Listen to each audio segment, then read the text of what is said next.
ఎంతో మా తండ్రి కొంతకాలం మా ప్రభు ఇక్కడ మా తండ్రి కాపులు ఉంటూ దేవాతనకు ఉద్యోగాన్ని కొనసాగించుకుంటూ కుటుంబాన్ని పోషించుకుంటూ పదాలు పెట్టుకుని మా ప్రభు మా దేవాది వర్షం మా తండ్రి కొనసాగింపజేశారు. దేవ అయా తండ్రి మరి ఆదాగుని మా ప్రభు నీ దాసులు మా తండ్రి అయా తన యొక్క ఉద్యోగాన్ని కూడా మా తండ్రి నాయన అయా మా తండ్రి చేసుకొని మా ప్రభు మీ సేవా పరిచయం మా తండ్రి చేయాలని తండ్రి ఎంతో మా తండ్రి వాంఛించి మీ దాసులు మా ప్రభు ఈ యొక్క మా తండ్రి తన గృహం మా తండ్రి ఈ విషయంలో మా ప్రభు దేవ అయా మీ పని పరిచయం జరగాలని ఎంతో ఆశించి నా తండ్రి మీ దాసులు మా ప్రభు దేవ ప్రయాసపడను. అయితే నా తండ్రి దేవ తండ్రి కొన్ని ఆటంకాలు కొన్ని ఇబ్బందికరమైనటువంటి పరిస్థితులు సాతాను తెచ్చినటువంటి నా తండ్రి ఇబ్బందికరమైన పరిస్థితుల్లో తండ్రి దేవ ఇది మా తండ్రి కొనసాగించలేకపోయాడు. అయితే నా ప్రభు తండ్రి నీ దాసులు ఎంతో మనసు కష్టంతో తండ్రి దేవ లోపల జీవించాడు తండ్రి. గత మా ప్రభు 2023లో మా తండ్రి నీ దాసులకి నీ శరీరంలో ఏర్పడినటువంటి ఆ కరోనా వ్యాధితో ఓ ప్రభు తండ్రితోను మా తండ్రి మరి ఈ లోకంలో ఈ యాత్ర ముగించుకొని మీ తండ్రికి చేరుకున్నాడు నాయన దేవ. తర్వాత నా తండ్రి కుటుంబస్తులు మా ప్రభు అందరూ కూడా తండ్రి మరి ఆయా దేశాల్లో మా దేవ ఈ మద్రాసు మా తండ్రి వదిలిపెట్టి మా తండ్రి ఆయా విదేశాల్లో తండ్రి వారు ఒక మా తండ్రి కుమారులు కుమార్తెలు మా ప్రభు వారి విడవ మా తండ్రి ఆయన ఉన్నదని వాళ్ళ తండ్రి సోదరు కూడా తండ్రి అక్కడికి వెళ్ళడం జరిగిపోయింది. దేవా తండ్రి అయితే తండ్రి ఈ స్థలంలో మా ప్రభు మా దేవ మరి ఇక్కడ మా దేవ ఈ కార్యం జరుగుతూ మీ బిడ్డ ఎంతో ప్రయాసపడి కానీ తండ్రి వారు మా తండ్రి జరిగించలేకపోయింది. అయితే నా తండ్రి ఇప్పుడు ఆయన కుమారుడు మా తెలుసు మా తండ్రి దేవ అయా మీరు తండ్రి మరి కనుగొని ఈ స్థలంలో ఈ పని పరిచయం ప్రారంభించడానికి మా ప్రియమైనటువంటి మా తండ్రి మరి జోషమ్మ ఎల్డర్స్ మూలంగా మా ప్రభు దేవ ఈ స్థలంలో మా దేవ తిరిగి మరలా మా తండ్రి ఈ యొక్క మా ప్రభు పరిచర్య జరుగుతుంది దేవాగత మా తండ్రి దేవ ఇక్కడ మా తండ్రి ఈ నెల మా దేవ మాతో కూడా ఇక్కడ కలిసి ఉండడానికి సహాయపడ్డారు. అయా మీకు స్తోత్రాలు వందనాలు తండ్రి దేవ. ఇప్పుడు మీ బిడ్డలు మా తండ్రి ఇరువురు మా తండ్రి నాయన మా ప్రభు తిరిగి వారి యొక్క మా దేవాస దేశాలకు తండ్రి వారి యొక్క స్థలాలకు వారి కుటుంబస్తులతో మా తండ్రి పోయి చేరడానికి బయలుదేరుతుండగా దేవ ఈ దినం మా తండ్రి ఒక ప్రత్యేకంగా మా దేవా తండ్రి మీ యొక్క దాసులు మా దేవా తండ్రి ఇక్కడ ఏర్పాటు చేసినటువంటి ఈ యొక్క మా తండ్రి ఈ ప్రేసల కోరికను మా ప్రభుత్వ మీరు జయప్రదంగా జరిగించుకొని మీ నామాన్ని మహింపరుచుకుందరు కాకని దేవాన్ని దాసులు కూడా తండ్రి సోదరి మా తండ్రి డాక్టర్ మిసెస్ మా ప్రభుత్వ మా తండ్రి నాయన సహోదరి ఇక్కడ మా దేవ సాక్షి ఇచ్చుటకు విడుదలపరచండి దయచేయించండి దేవాతని కొన్ని నిమిషాలు మీ సెంట్లో మేము మా ప్రభుత్వ ప్రార్థనలు గడిపి ఈ కోరికను ముగించుకొని మరలా మేము మా యొక్క సాయించి వచ్చిన మీ బిడ్డల బట్టి ప్రభావ స్తోత్రాలు రావాల్సినటువంటి మీ బిడ్డలందరినీ నడిపించండి సాయం ఇచ్చి దయగల మీకు వల్ల హస్తాలు మా సమర్పించుకుంటూ పాడుకునే పాటల ద్వారా ధ్యానించే వాక్యం మూలంగా మీ నా మహిపరుచుకుంటారు కాకుండా మీ దయగల మా తండ్రి ప్రకటించి కూడా మీ బిడ్డలు మా ప్రభుత్వ మా తండ్రి మరి ఎంతో క్షేమంగా తీసుకొచ్చి సకాలంలో చేర్చేస్తారు మీ స్తోత్రాలు ఇంకా ఆయా స్థలం నుంచి రావాల్సిన బిడ్డలు నడిపించింది మీ దయగల మీకు వల్ల గాయపడిన కానీ మమ్మల్ని సమర్పించుకుంటూ మా ప్రభు మా రక్షకుడు విమోచకుడు యేసుక్రీస్తు వారి పరిశుద్ధ నామమున ప్రార్థన చేస్తూ నామ తండ్రి.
సంఖ్య శివుని గీతంలో పాట పుస్తకంలో పాట సంఖ్య 187. పాత పాటల పుస్తకం 185. యేసు ప్రభుని సంకల్పములు మారవేయండి.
ప్రజలను విడిపింప చేసెనుగా ఘన కార్యములో వారి మార్గములో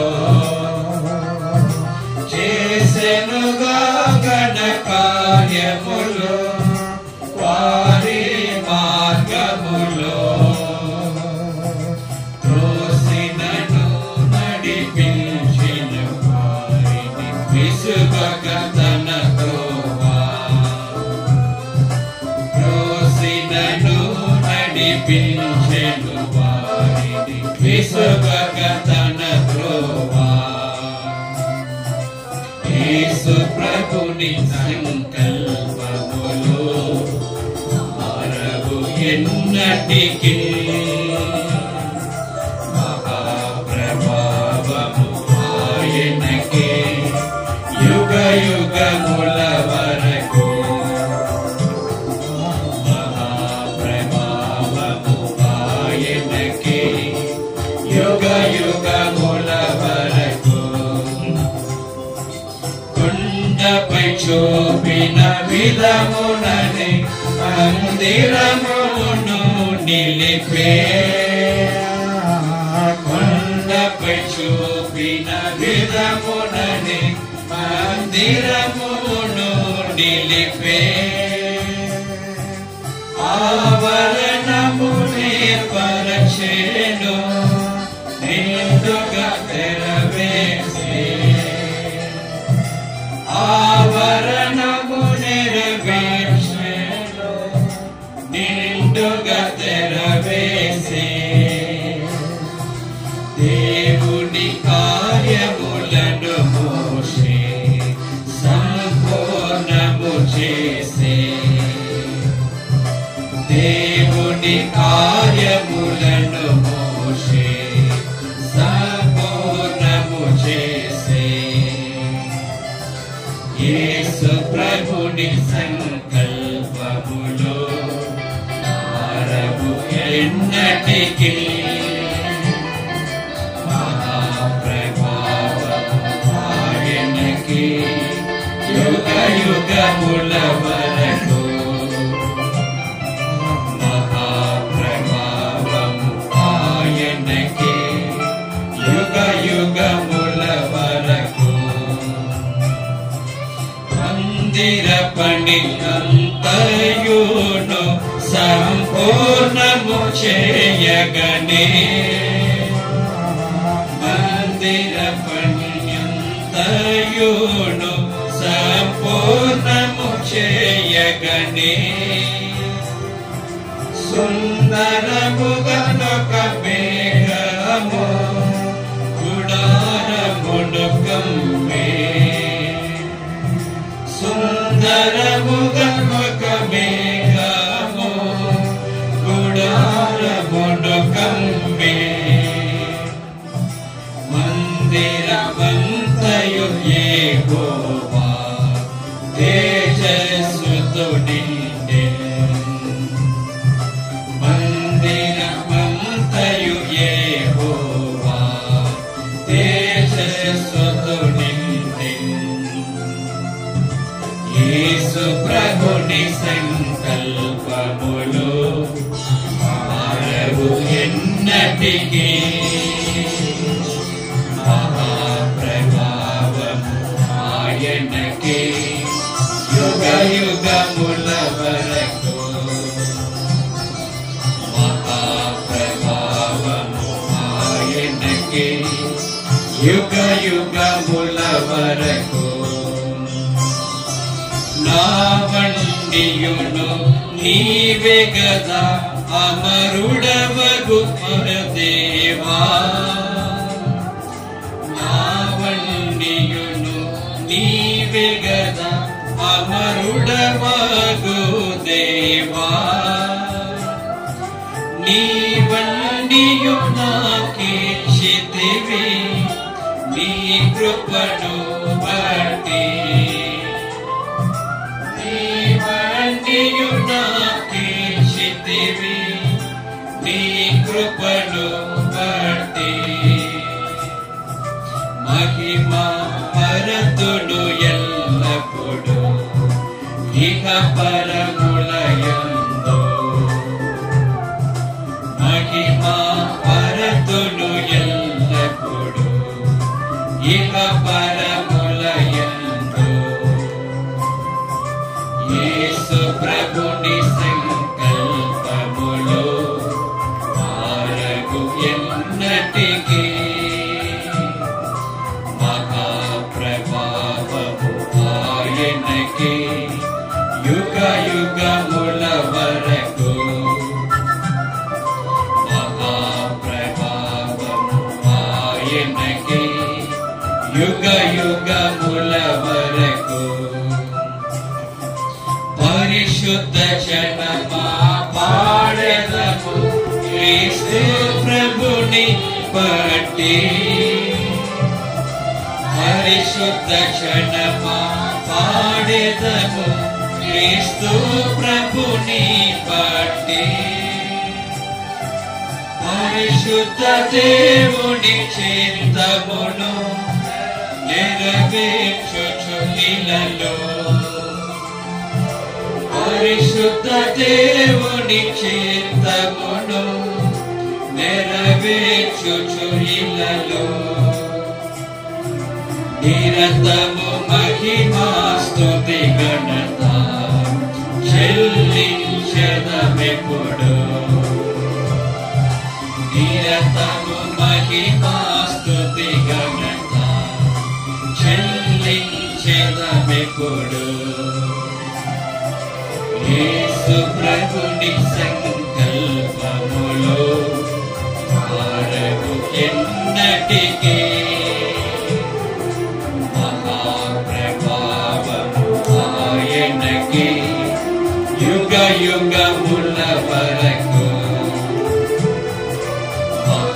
మహాప్రభావము ఆయనకే యుగ యుగముల వరకు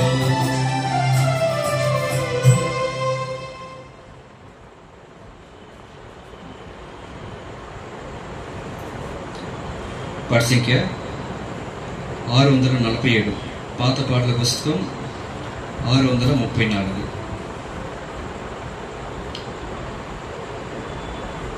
పర్వతమా నీవేపాటి జరుబ్బవేలుదుటను సమభూమి గలవాడు.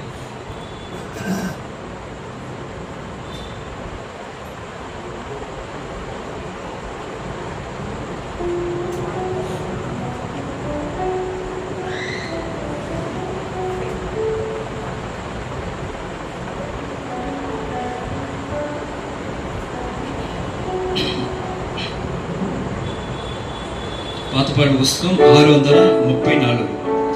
పర్వతమా నీవేపాటి జరుపబేలెదుటను సమభూమి ఒకదు.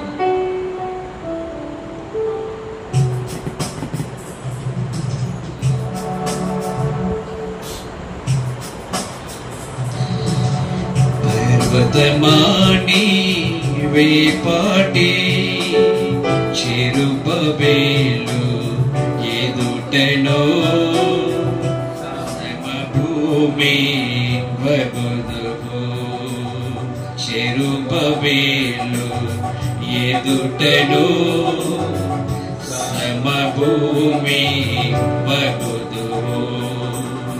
జనులందరూ కృప కలుగును అనగా తాడుండు వైరాతిన్. జనులందరూ కృప కలుగు అనగా తాడుండు వైరాతిన్. పర్వతమా నీవేపాటి శక్తితో కాదిది బలముతో కాదు నాదు ఆత్మక్షే జరుగును ఎదియని. శక్తితో కాదిది బలముతో కాదు నాదు ఆత్మక్షే జరుగును ఇదియని. సైన్యములకధిపతి యెహోవా వాక్కిది మారదయన్నటికిన్. సైన్యములకధిపతి యెహోవా వాక్కిది మారదయన్నటికిన్. పర్వతమా నీవేపాటి చెరుపబేలు ఎదుటను సమభూమి వగుదువు. చెరుపబేలు ఎదుటను సమభూమి వగుదువు.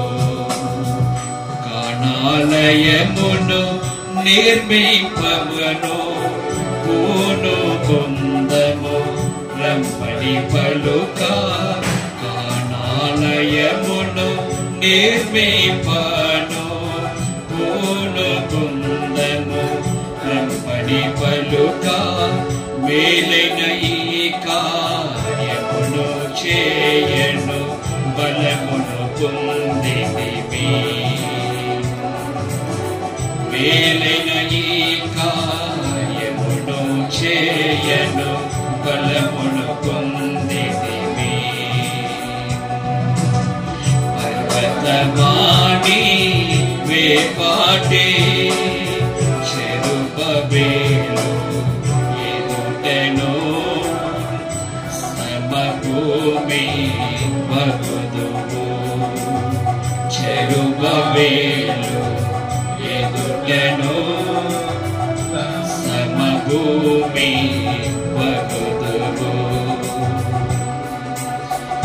ఆకాశమందున నివాసియగు ప్రభు మాయత్వములను సఫలము చేయునని.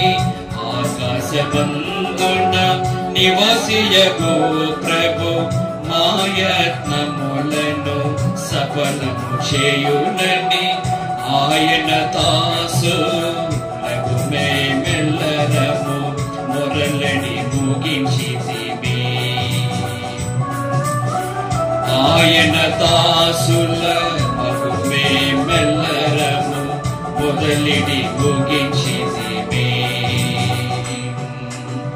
పర్వతమా నీవేపాటి చెరుపబేలు ఎదుటను సమభూమి వగుదువు.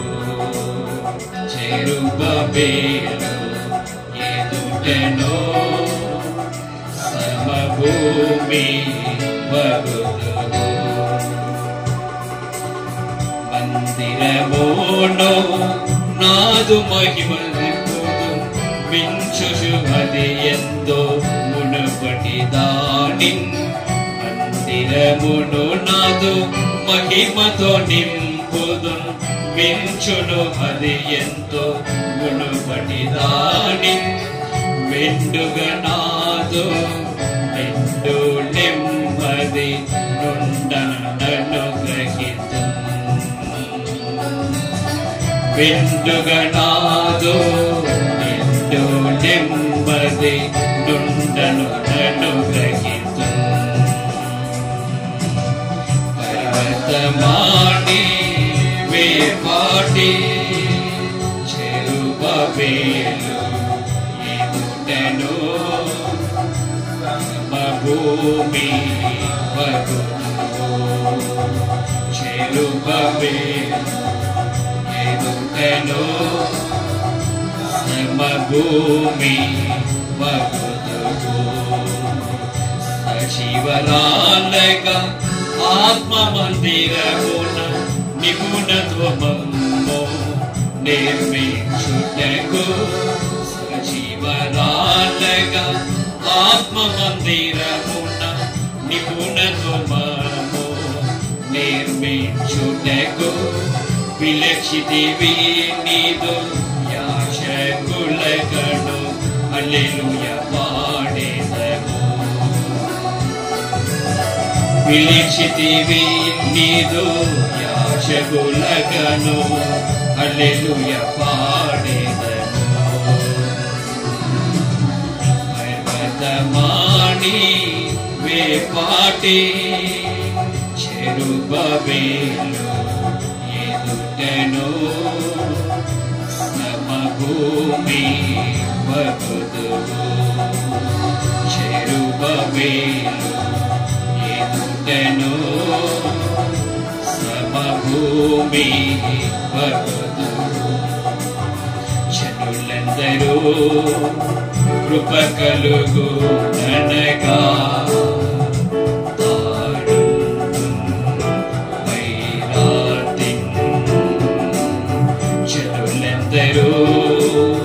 కృప కలుగు అనగా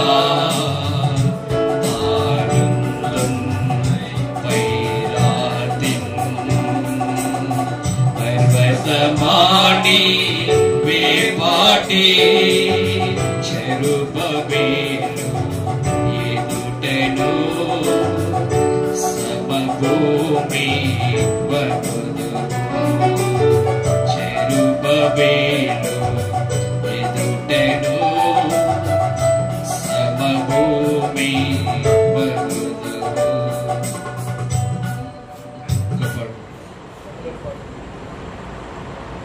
సాక్ష్యాన్ని వినడం ముందు ఉత్తమైన పాట పాడుకుందాం.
அறுநூற்றி 5வது பாடல்.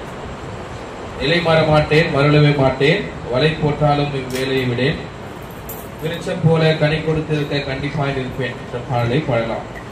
தமிழ் பாட்டு புத்தகத்துல 605வது பாடல்.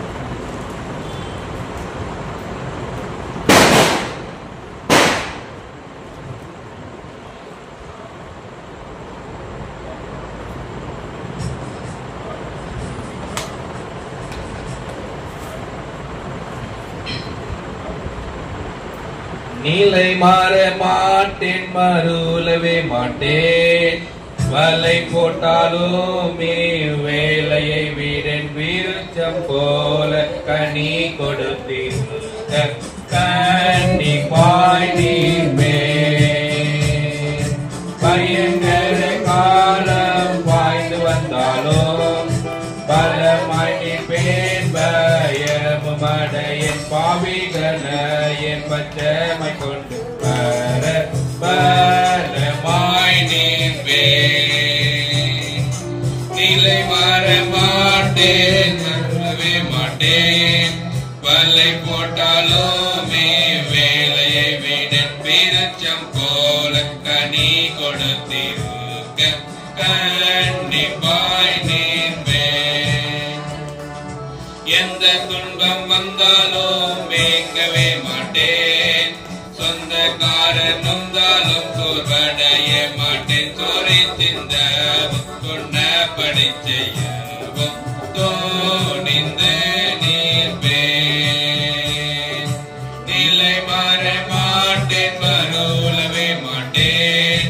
வலை போட்டாலும் வேலையை விடன் விருச்சம் போல கனி கொடுத்திருக்க கண்டிப்பாய் நிற்பேன்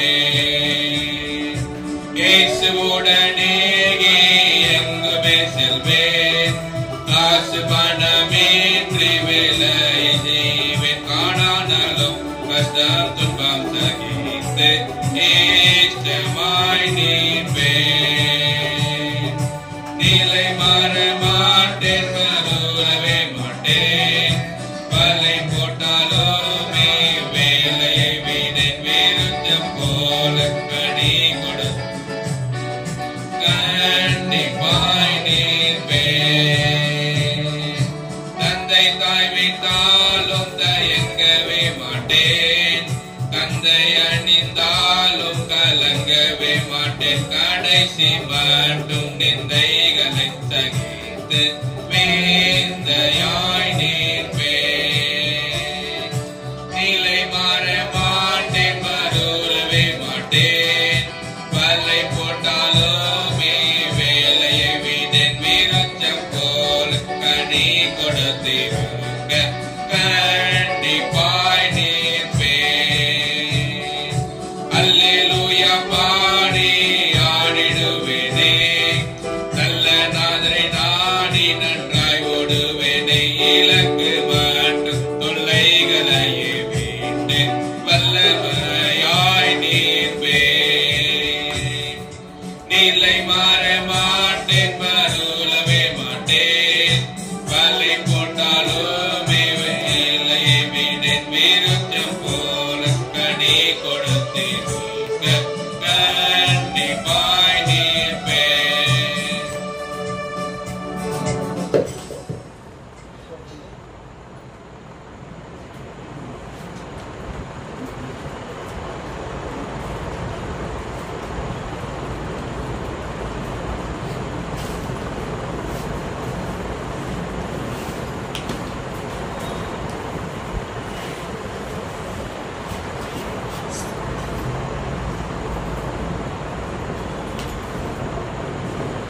ஜெயிப்போம். எளிதான காரியம் செய்ததாக இம்மட்டும் இந்த பிரேசல் மூலமாக கடந்த 5 மாதங்களாக ஜூன் மாதத்திலிருந்து கர்த்தர் நம்மளை வழிநடத்தி இம்மட்டும் வழிநடத்தி கொண்டிருக்கிறார். அறிவான கோபாலாசையா டாக்டர் அவருடைய வீட்டிலே ஏற்கனவே 30 வருஷம் முன்பாக ஆரம்பிக்கப்பட்ட சபையானது மறுபடியும் கர்த்தருடைய ஊழியம் சேர்த்ததாக கிருபை செய்து பிரேசல் கொடுத்த கர்த்தரை ஸ்தோத்திரிப்போம். நாம் அனைவரும் ஜெயிப்போம். எல்லா துதிக்கும் ஸ்தோத்திரக்கும் பாத்துள்ளவரே ஆண்டவரும் ரட்சிமைப்புறமாக கர்த்தராகிய இயேசு கிறிஸ்துவின் நாமத்திலே பாதமடைந்து துதிக்கிறோம் ஸ்தோத்திரிக்கும் கர்த்தாவே. இந்நாளை மீட்கப்பட்ட நாளிலே கர்த்தர் உயிர்த்தெழுந்த நாளை அப்பமிக்க நாளை மனமகிழ்ச்சி நாளை அப்புறம் மனங்களுக்கு இழிவாக கொடுத்ததுக்காக ஸ்தோத்திரம். ஜீவன தேசத்திலே ஜீவனர்களாக ஜீவன தேவனை ஆராதிப்பதாக நீ கிருபை செய்ததுக்காக ஸ்தோத்திரம். ஒரே பேரான குமாரனை கர்த்தராகிய இயேசு கிறிஸ்துவை எனக்காக உலகத்துக்கு அனுப்பி எங்கள் ஆண்டவரை ரட்சகர் எனக்காக மறித்து அடக்கப்பட்டு ஊற்றி எனக்காக ஸ்தோத்திரம். கத்தை எனக்காக பரவலுக்கு சென்று தைரியமாக கிருபாசனத்துக்கு வந்து கிருபையுள்ள தேவன் விண்ணப்பத்தையும் வேண்டுதல் செய்ததாக அருமையான ஒரு கத்த நேரத்தையும் எங்களுக்கு கத்தவைக்காக ஸ்தோத்திரம். கத்தாவே இந்த நாளிலே கத்தவே உங்களுடைய பிள்ளைகள் கத்தவை பிரயாசத்தோட கத்தவை பிரேசலுக்காக தன்னுடைய உள்ளத்தை வீடியோ கத்தை திறந்து கொடுத்து கத்தை ஆராதிக்க தொழுது கொள்ள கத்தோட ஜனத்தோட கத்தவே ஐக்கிய கொள்வதாக நீ கிருபை செய்ததுக்காக ஸ்தோத்திரம்.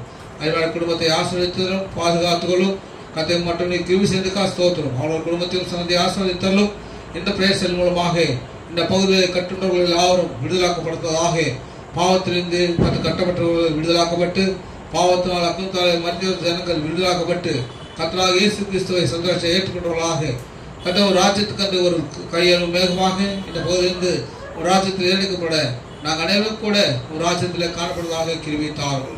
கத்தை இப்பொழுது கூட உங்களுடைய பிள்ளைகள் மூலமாக கொடுக்கப்படுகிற சாட்சியங்கள் மூலமாக கத்த ஆசிரியத்தரலும் கத்தோடைய வார்த்தைகள் மூலமாக நாங்கள் கேட்டு அது மூலமாக ஜெபிக்க எங்களுக்கு உதவித்தாரும். ஆரம்பத்து குடிக்கொண்டு கிருபைகளோடு கத்தாவே இது விரோதமாக விரும்புகிற அந்த கால காலத்தையும் வானமண்டல பொல்லாத சேனைகளும் இயேசுக்கு சுயப்பட்ட நாமத்திலே கலந்து கட்டுகிறோம்.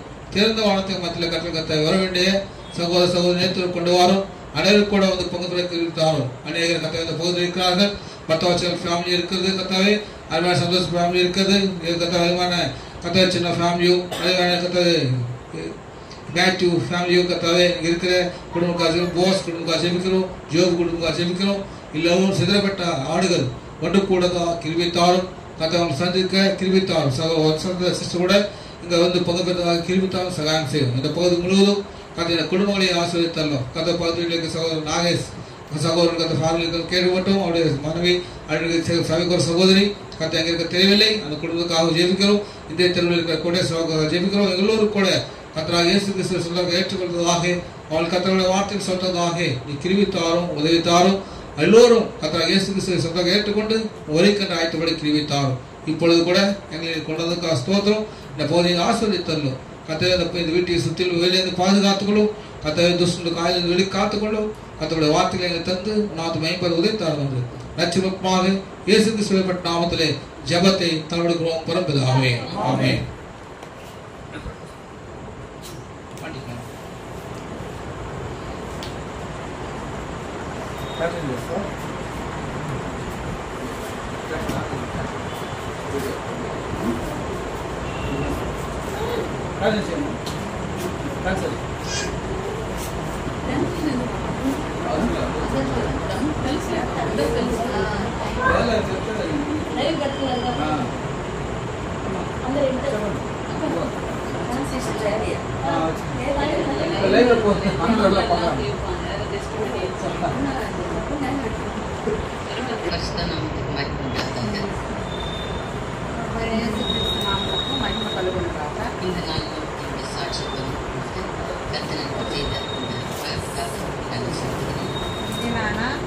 సాక్ష్యాన్ని పంచుకునేందుకు దేవుడు ఇచ్చినటువంటి యొక్క అవకాశాన్ని బట్టి వందనాలు.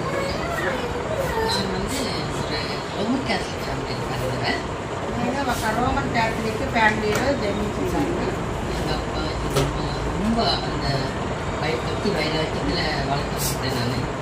మా అమ్మ నాన్న అందరూ కూడా నన్ను ఆ యొక్క దాంట్లో భక్తి వైరాగ్యంతో పెంచబడిందాన్ని. ఇంకా அம்மா அப்பா குடும்பத்தை விட எங்கள் அம்மா குடும்பம் வந்து ரொம்ப கேத்தலிக்கில் ரொம்ப ஆழமாக ரொம்ப பக்தி வைராக்கியமுள்ள ஒரு குடும்பம்.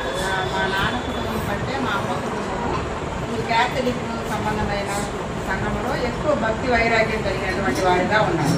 எங்கள் அப்பா எங்கள் அம்மாவுக்கு கல்யாணம் ஆன பிறகு அவங்களுக்கு வந்து 8 பிள்ளைங்க பிறந்தாங்க. அதில் வந்து 3 பிள்ளைங்க இறந்துட்டாங்க. మా అమ్మ నాన్నకి వివాహమైన తర్వాత 8 మంది జన్మించినారు. అందులో 3 చనిపోయినారు. அப்போ 5 பேர் அதில் நான் தான் தவிர நான் யாரையுமே பார்த்ததில்ல. இறந்து போன 3 பேரையும் யாரையுமே நான் பார்த்தது கிடையாது. 5 మందిలో నేనే పెద్ద అమ్మాయిని. మరి చనిపోయిన 3లో ఎవరిని నేను చూడలేదు. காரணம் என்னன்னா எங்கள் அப்பா வந்து பெரிய பணக்கார குடும்பம், ஐஸ்வர்யமுள்ள குடும்பம், பிஸ்னஸ் மேன் எங்கள் தாத்தா. కారణం ఏమంటే మా నాయన ఫ్యామిలీలో మా తాత ఎక్కువ బిజినెస్ చేసే పెద్ద డబ్బు గల కుటుంబంగా ఉంది. எங்கள் அப்பா கல்யாணத்துக்கு முன்னாடி கொஞ்சம் முன்னாடி அவர் வந்து அவங்க அப்பா அம்மாவை இழந்ததுனால அவர் 2வது கல்யாணம் பண்ணிட்டாரு.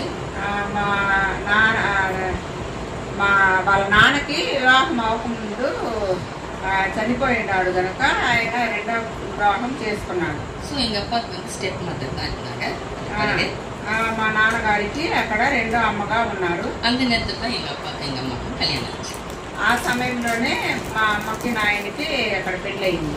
அதனால அந்த அம்மாவுக்கு ஏற்கனவே அவங்க விடோ, அவங்களுக்கு ஒரு பையன் இருந்தார். ఆమెకి ముందు విడోగా ఉండింది, ఆమెకు ఒక కుమారుడు ఉన్నాడు. அதனால நிறைய சொத்து பணம் பிசினஸ் மேன்றதுனால அந்த அம்மாவுக்கு அத்தனை சொத்தையும் தான் பிள்ளைக்கு கொடுக்கணும்ட்டு அவங்க யோசிக்க ஆரம்பிச்சிட்டாங்க. ఎక్కువ డబ్బు సంపద ఉన్నదాన్ని బట్టి ఆ యొక్క ఆస్తి అంతా ఆమె కొడుకు ఇవ్వాలని ఆశగా కలిగింది. அதனால எங்க அம்மா கல்யாணம் ஆன பிறகு அந்த பேர பிள்ளைகள் யாரும் அந்த சொத்தை அனுபவிக்க கூடாதுன்ட்டு மந்திரம் பண்ண ஆரம்பிச்சாங்க. అక్కడ మా అమ్మకు పెళ్ళైన తర్వాత ఆ యొక్క ఆస్తి అంతా మనవాళ్ళు ఎవరు అనుభవించకూడదని వాళ్ళకి మంత్రం చేసి పెట్టారు. அதனால முதல்ல 2 பிள்ளைங்களும் நல்லபடியா தான் பிறந்து 3ஆம் நாள் கரெக்டா 3ஆம் நாள் இறந்துருவாங்க. 3rd டே இறந்துரும் குழந்தை.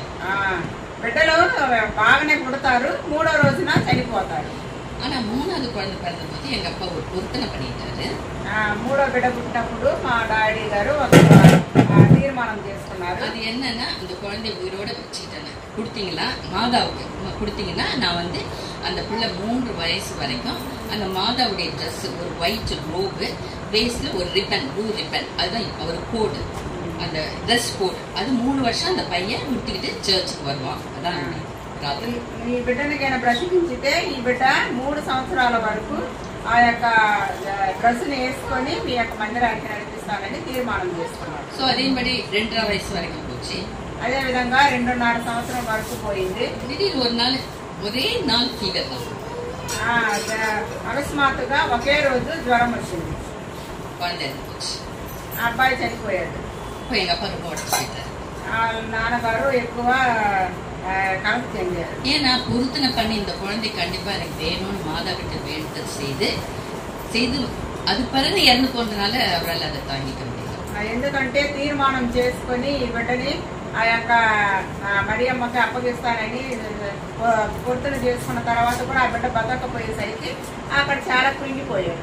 அதனால கடைசியில ஒரு முடிவுக்கு வந்தாரு, இனிமே நான் மாதாவை வணங்க மாட்டேன். చివరగా ఒక తీర్మానానికి వచ్చాడు, నేను మా మాదాని మొక్కను. அது தெய்வமா இருந்தா என் பிள்ளையை காப்பாத்தி கொடுத்துருக்கோம், நான் பொருத்தனை பண்ணி அப்படி ஆயிடுச்சுன்னு ஒரு கவலை. ఎందుకంటే అక్కడ దేవతగా ఉండుంటే నా బిడ్డను కాపాడు ఉంటది, నేను తీర్మానం చేసుకొని కూడా నా బిడ్డను బ్రతికించలేదని ఒక ఇది. அதன் பிறகு அவர் வந்து இறந்த பிறகு ரொம்ப சிக் ஆயிட்டாரு எங்க அப்பா. బిడ్డ చనిపోయిన తర్వాత నాన్నగారు చాలా సిక్ అయిపోయారు. அந்த மாதிரி சிக்கா இருக்கும்போது எங்க தாத்தா எங்க அம்மாக்கு ஹெல்ப் பண்றதுக்காக வீட்டுக்கு வந்தாங்க.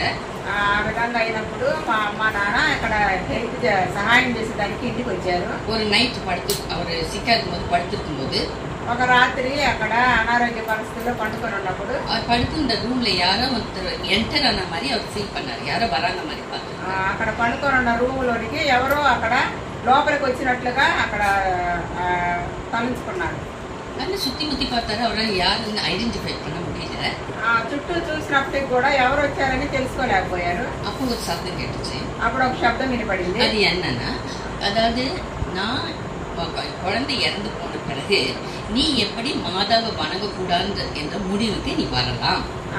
బిడ్డ చనిపోయిన తర్వాత నువ్వు ఏ విధంగా మరియమ్మను కొలవకూడదనేటటువంటి తీర్మానానికి వస్తావు. இந்த முடிவை நீ எடுத்ததுனால ఈ యొక్క తీర్మానం నువ్వు తీసుకున్న దాన్ని బట్టి மாதா வணங்கக்கூடாது சொல்லிட்ட இல்லையா, మరియమ్మను కొలవకూడదని చెప్పావు కదా, அதனால நீ இறந்து போயிடுவ. అందువలన నీవు చనిపోతావు, நீ உயிரோட இருக்க மாட்ட, నీవు ప్రాణంతో ఉండవు. இப்போ உன்னை ஹாஸ்பிட்டல் கூப்பிட்டு போவாங்க, నిన్ను ఇప్పుడు ఆ హాస్పిటల్ తీసుకుపోతారు, நீ திரும்பி வர மாட்ட నీవు తిరిగి రావు அப்படின்னு அந்த சத்தம் கேட்டுச்சு. అట్లని ఆ యొక్క அதுக்கு ரொம்ப சிக் ஆயிட்டாரு. దాని వల్ల ఇంకా ఎక్కువ అనారోగ్య పరిస్థితి. ராயப்பேட்டை ஹாஸ்பிட்டல் அட்மிட் பண்ணாங்க. రాయపేట హాస్పిటల్లో అడ్మిట్ చేశారు. ஒரு வாரம் விட்டு ரெக்கவர் ஆகி வீட்டுக்கு வந்தாரு. ఒక వారం అయిన తర్వాత బాగుపడి ఇంటికి వచ్చాడు. அதாவது அந்த மாதாவுடைய தூதன் தான் இப்படி சொல்லணும் இல்லையா, ஏன் மாதாவை வணங்கக்கூடாதுன்னு அவரு மாதாவுடைய தூதன் தான் இதை சொல்லியிருக்காங்க. ఇక్కడ ఎందుకు మరియమ్మను కొలవకూడదని ఆ యొక్క మరియమ్మ యొక్క దూతే ఇక్కడ చెప్పి ఉండాలి. ஆனா அந்த தூதன் சொன்னபடி நடக்கல. అయితే ఆ దూత చెప్పిన ప్రకారంగా ఇక్కడ జరగలేదు, அது பொய்யாயிடுச்சு. అది అబద్ధం అయిపోయింది. அதாவது யோவான் 4:44 நான் வசனம் எடுக்க வேணாம். அதாவது அவன் பொய்யனும் பொய்க்கு பிதாவுமாய் இருக்கிறான். అక్కడ యోహాను 4:4లో ఏం చెప్తుందంటే వాక్యంలో వాడు అబద్ధికుడు అబద్ధములకు జనకుడై ఉన్నాడు. அதனாலதான் பொய். అందువలన అతను పోయి இது நடந்து ஒரு 10-12 வருஷம் கூட இருக்கலாம். జరిగి ఒక 12 సంవత్సరాలు ఉండవచ్చు. அதுக்கு பிறகு எங்க அப்பாவுக்கு மறுபடியும் ஒரு மாதிரி சிக்னஸ் மாதிரி வயிறு வலி அந்த மாதிரி சாப்பிட முடியாம அந்த மாதிரி ஆயிடுச்சு. మరలా మా నాన్నగారికి అక్కడ అనారోగ్య పరిస్థితి அப்படி ఆనదனால ஒரு திடீர்னு ஒரு என்ன சொல்றது திடீர்னு ஒரு థాట్ ఏం బైబిల్ వాంగి படிக்கக்கூடாது. ఆ విధంగా ఉన్న సమయంలో ఒక అకస్మాత్తుగా ఒక ఆలోచన వచ్చింది, ఎందుకు బైబిల్ తీసి చదవకూడదు అని. అదే మరి బైబిల్ ఉన్నాడు. అదే విధంగా బైబిల్ కొని అక్కడ చదివేదానికి ఆరంభించినాడు. ఆదికాండం படிக்க ஆரம்பிச்சாரு. ఆదికాండం నుండి చదివేదానికి ప్రారంభించాడు. ఎక్సోడస్ 20th చాప్టర్ வந்தபோது అక్కడ నిర్గమాకాండము 25వ అధ్యాయానికి వచ్చినప్పుడు அதுல 10 கற்பனைகள், అందులో 10 ఆజ్ఞలు ఇవ్వబడింది. முதலாவது என்னை என்று மேலே தேவர்கள் உண்டாயிருக்க வேண்டாம், నన్ను తప్ప వేరే దేవుడు మీకు ఉండకూడదని. அது பிறகு மேலே வானத்தில் கீழே பூமியில ஒரு சொற்பமாகில விக்கிரங்களாகி நீங்கள் உண்டாக்க வேண்டாம், அது நமஸ்கரிக்கும் சேவிக்கவும் வேண்டாம். இதான் ரெண்டாவது கற்பனை. ఆకాశం అందును భూమి అందును ఎటువంటి విగ్రహాలని మీరు నమస్కరించకూడదు పూజించకూడదని రెండో ఆజ్ఞగా ఉన్నది. ஆனா கேத்தலிக்ஸ் எல்லாருமே ஐடல் வர்ஷிப் தான் பண்ணுவாங்க. అయితే క్యాథలిక్ వాళ్ళందరూ ఐడల్ వర్షిప్ చేస్తారు, విగ్రహారాధన చేస్తారు. அதனால அவருக்கு என்ன ஷாக் ஆயிடுச்சு, இப்படி கொடுத்துருக்கு இப்படி எல்லாம் நடக்குது இது என்ன ரொம்ப ஷாக் ஆயிடுச்சு. అందువలన ఆయనకి ఏంది ఇట్లా జరుగుతుందని చెప్పేసి 10 கற்பனையில 1 போயிடுச்சு, அவங்க எடுத்து போட்டாங்க, 9 தான் இருக்கு. 10 ఆజ్ఞల్లో 1 పోయింది, ఇంకా మిగతా 9 ఉన్నాయి. 9 தான் இருக்கு. 10 ஆக்கணும்ட்டு ஒரு கற்பனை 2 பிரிச்சு அதை 2 போட்டு 10 ஆக்கிட்டாங்க. అది ఏం చేశారంటే ఒక ఆజ్ఞను 2గా విభజించి 10గా చేశారు. அதாவது உன்னுடைய பிறனுடைய உடைமைகளை விரும்ப வேண்டாம், இச்சிக்க கூடாது, இப்ப மனைவியை இச்சிக்க கூடாது. నీ యొక్క ఇతరుల యొక్క ఆస్తిని నువ్వు ఇచ్చేయించకూడదు, నీ యొక్క భార్యను నువ్వు ఇచ్చేయించకూడదు అని. இது எல்லாமே ஒரே கற்பனையில தான் வருது. ఇవన్నీ ఒకే ఆజ్ఞలో వస్తుంది. இதை 2 ஸ்பிளிட் பண்ணி ఈ 2 విభాగించి 10 நிறைய சொல்லிட்டே போல நிறைய விஷயங்கள் இருக்குது. ఈ విధంగా అనేకమైన విషయాలు ఉన్నాయి. அது பிறகு அப்பா வெளியே விட்டுட்டாங்க. ఆ తర్వాత ఆయన அந்த ரோசரி பண்றதை நிறுத்திட்டாங்க. ఆ యొక్క ఇది ரோசரி జపమాల ప్రార్థన మాల అని ఉంటది, అది వదిలేశారు, நிறுத்திட்டாரு. அப்புறம் ஜபம் பண்ணிட்டாரு. என்ன பண்றது எங்க சர்ச்சுக்கு போகுது அப்படின்ட்டு நினைச்சிட்டு இருந்தாரு. ఆ తర్వాత ఎక్కడికి పోవాలా ఏ చర్చికి పోవాలని ప్రార్థన చేస్తారు. அது பிறகு எந்த மாதா கோயிலுக்கு போறது கிடையாது.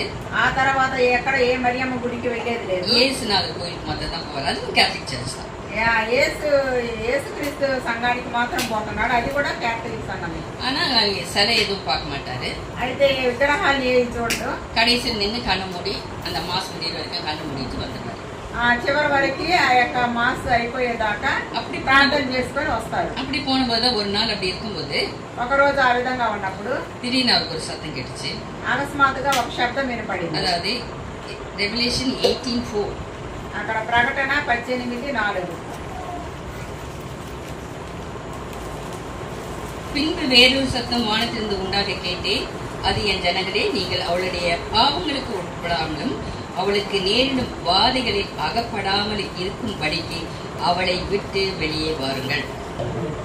మరియు ఇంకొక స్వరము పరలోకము నుండి ఇలాగ చెప్పగా వింటిది, నా ప్రజలారా, మీరు దాని పాపములలో పాడివారు కాకుండానట్లు దాని తెగుళ్లలో ఏది మీకు ప్రాప్తించకుండానట్లును దానిని విడిచిరండి. அது பிறகுதான் வெளியே வந்துட்டாரு. வெளியே வாங்க உடனே வெளியே வந்துட்டாரு.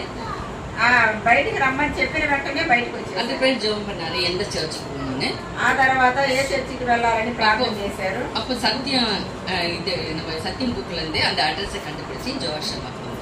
ఆ తర్వాత సత్యం బుక్ లో అడ్రస్ కనుగొని జోషమాకు వచ్చారు. అది 1963. అది 1965 13 వయసు 63లో 13 వయసు. అప్పుడు నాకు 13 సంవత్సరాలు. నేను ஜோஷமாலைக்கு వచ్చేటప్పుడు அப்ப அங்க சண்டே கிளாஸ் எல்லாம் போயிட்டு ரொம்ப அப்படியே அப்சர்வ் ஆயிட்டு இதுல. నేను ఆ విధంగా సండే క్లాస్ ఎక్కువ ఆశతో ఉన్నాను. நான் ஒருத்தி தான் அந்த கேத்தலிக்ல ரொம்ப ஊறி போனேன்.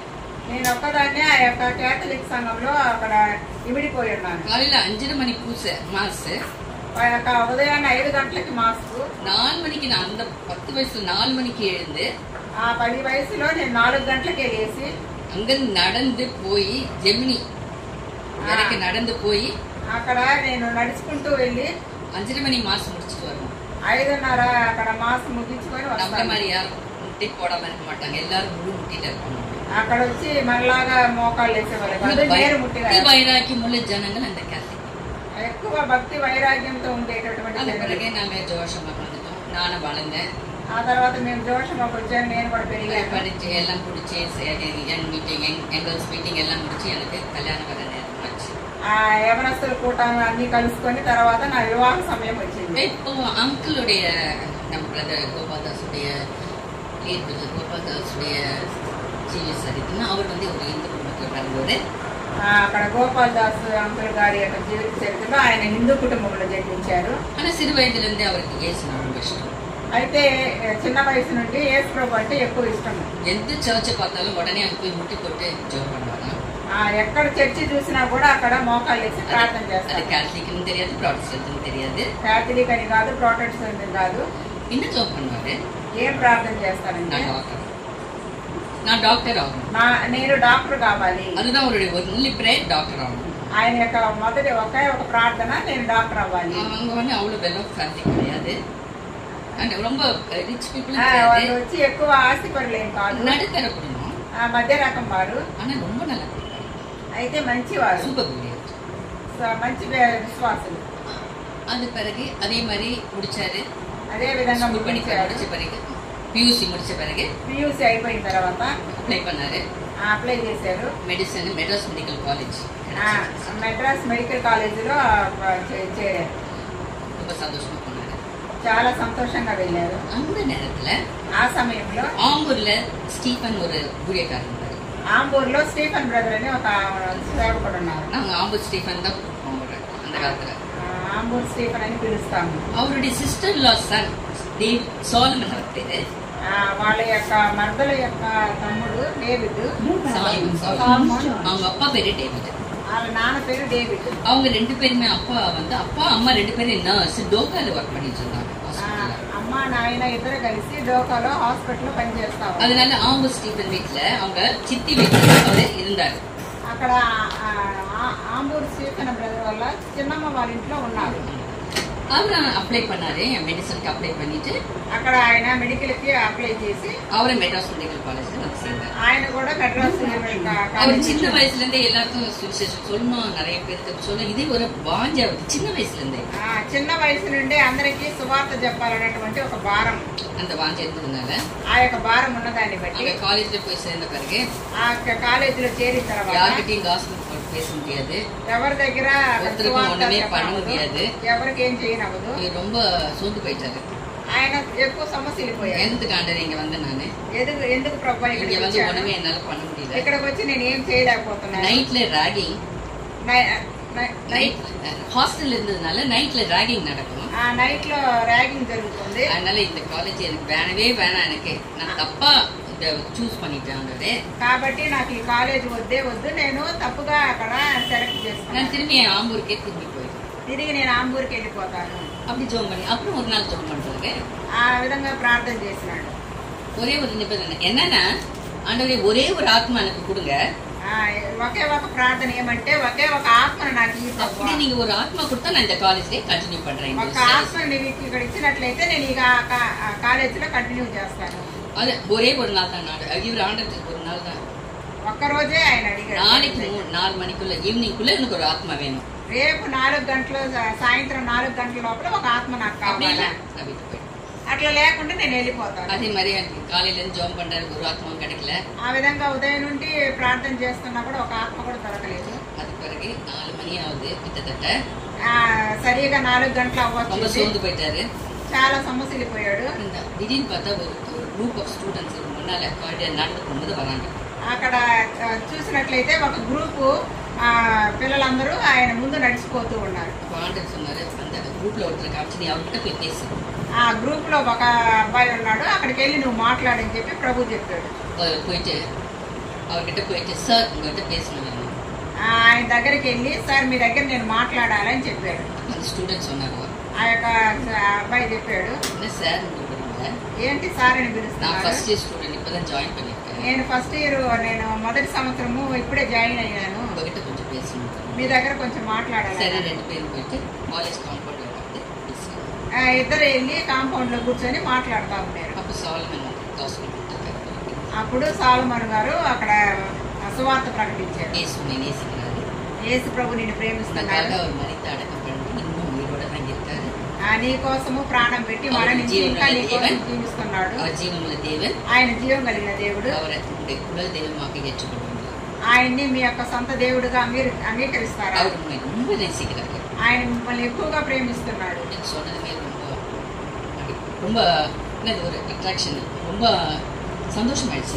ఆ విధంగా చెప్పిన వెంటనే ఆయన ఎక్కువ ఆకర్షింపబడి సంతోషంగా 5 నిమిషం தாங்க உடனே ஆர்டர் எடுத்துட்டார்.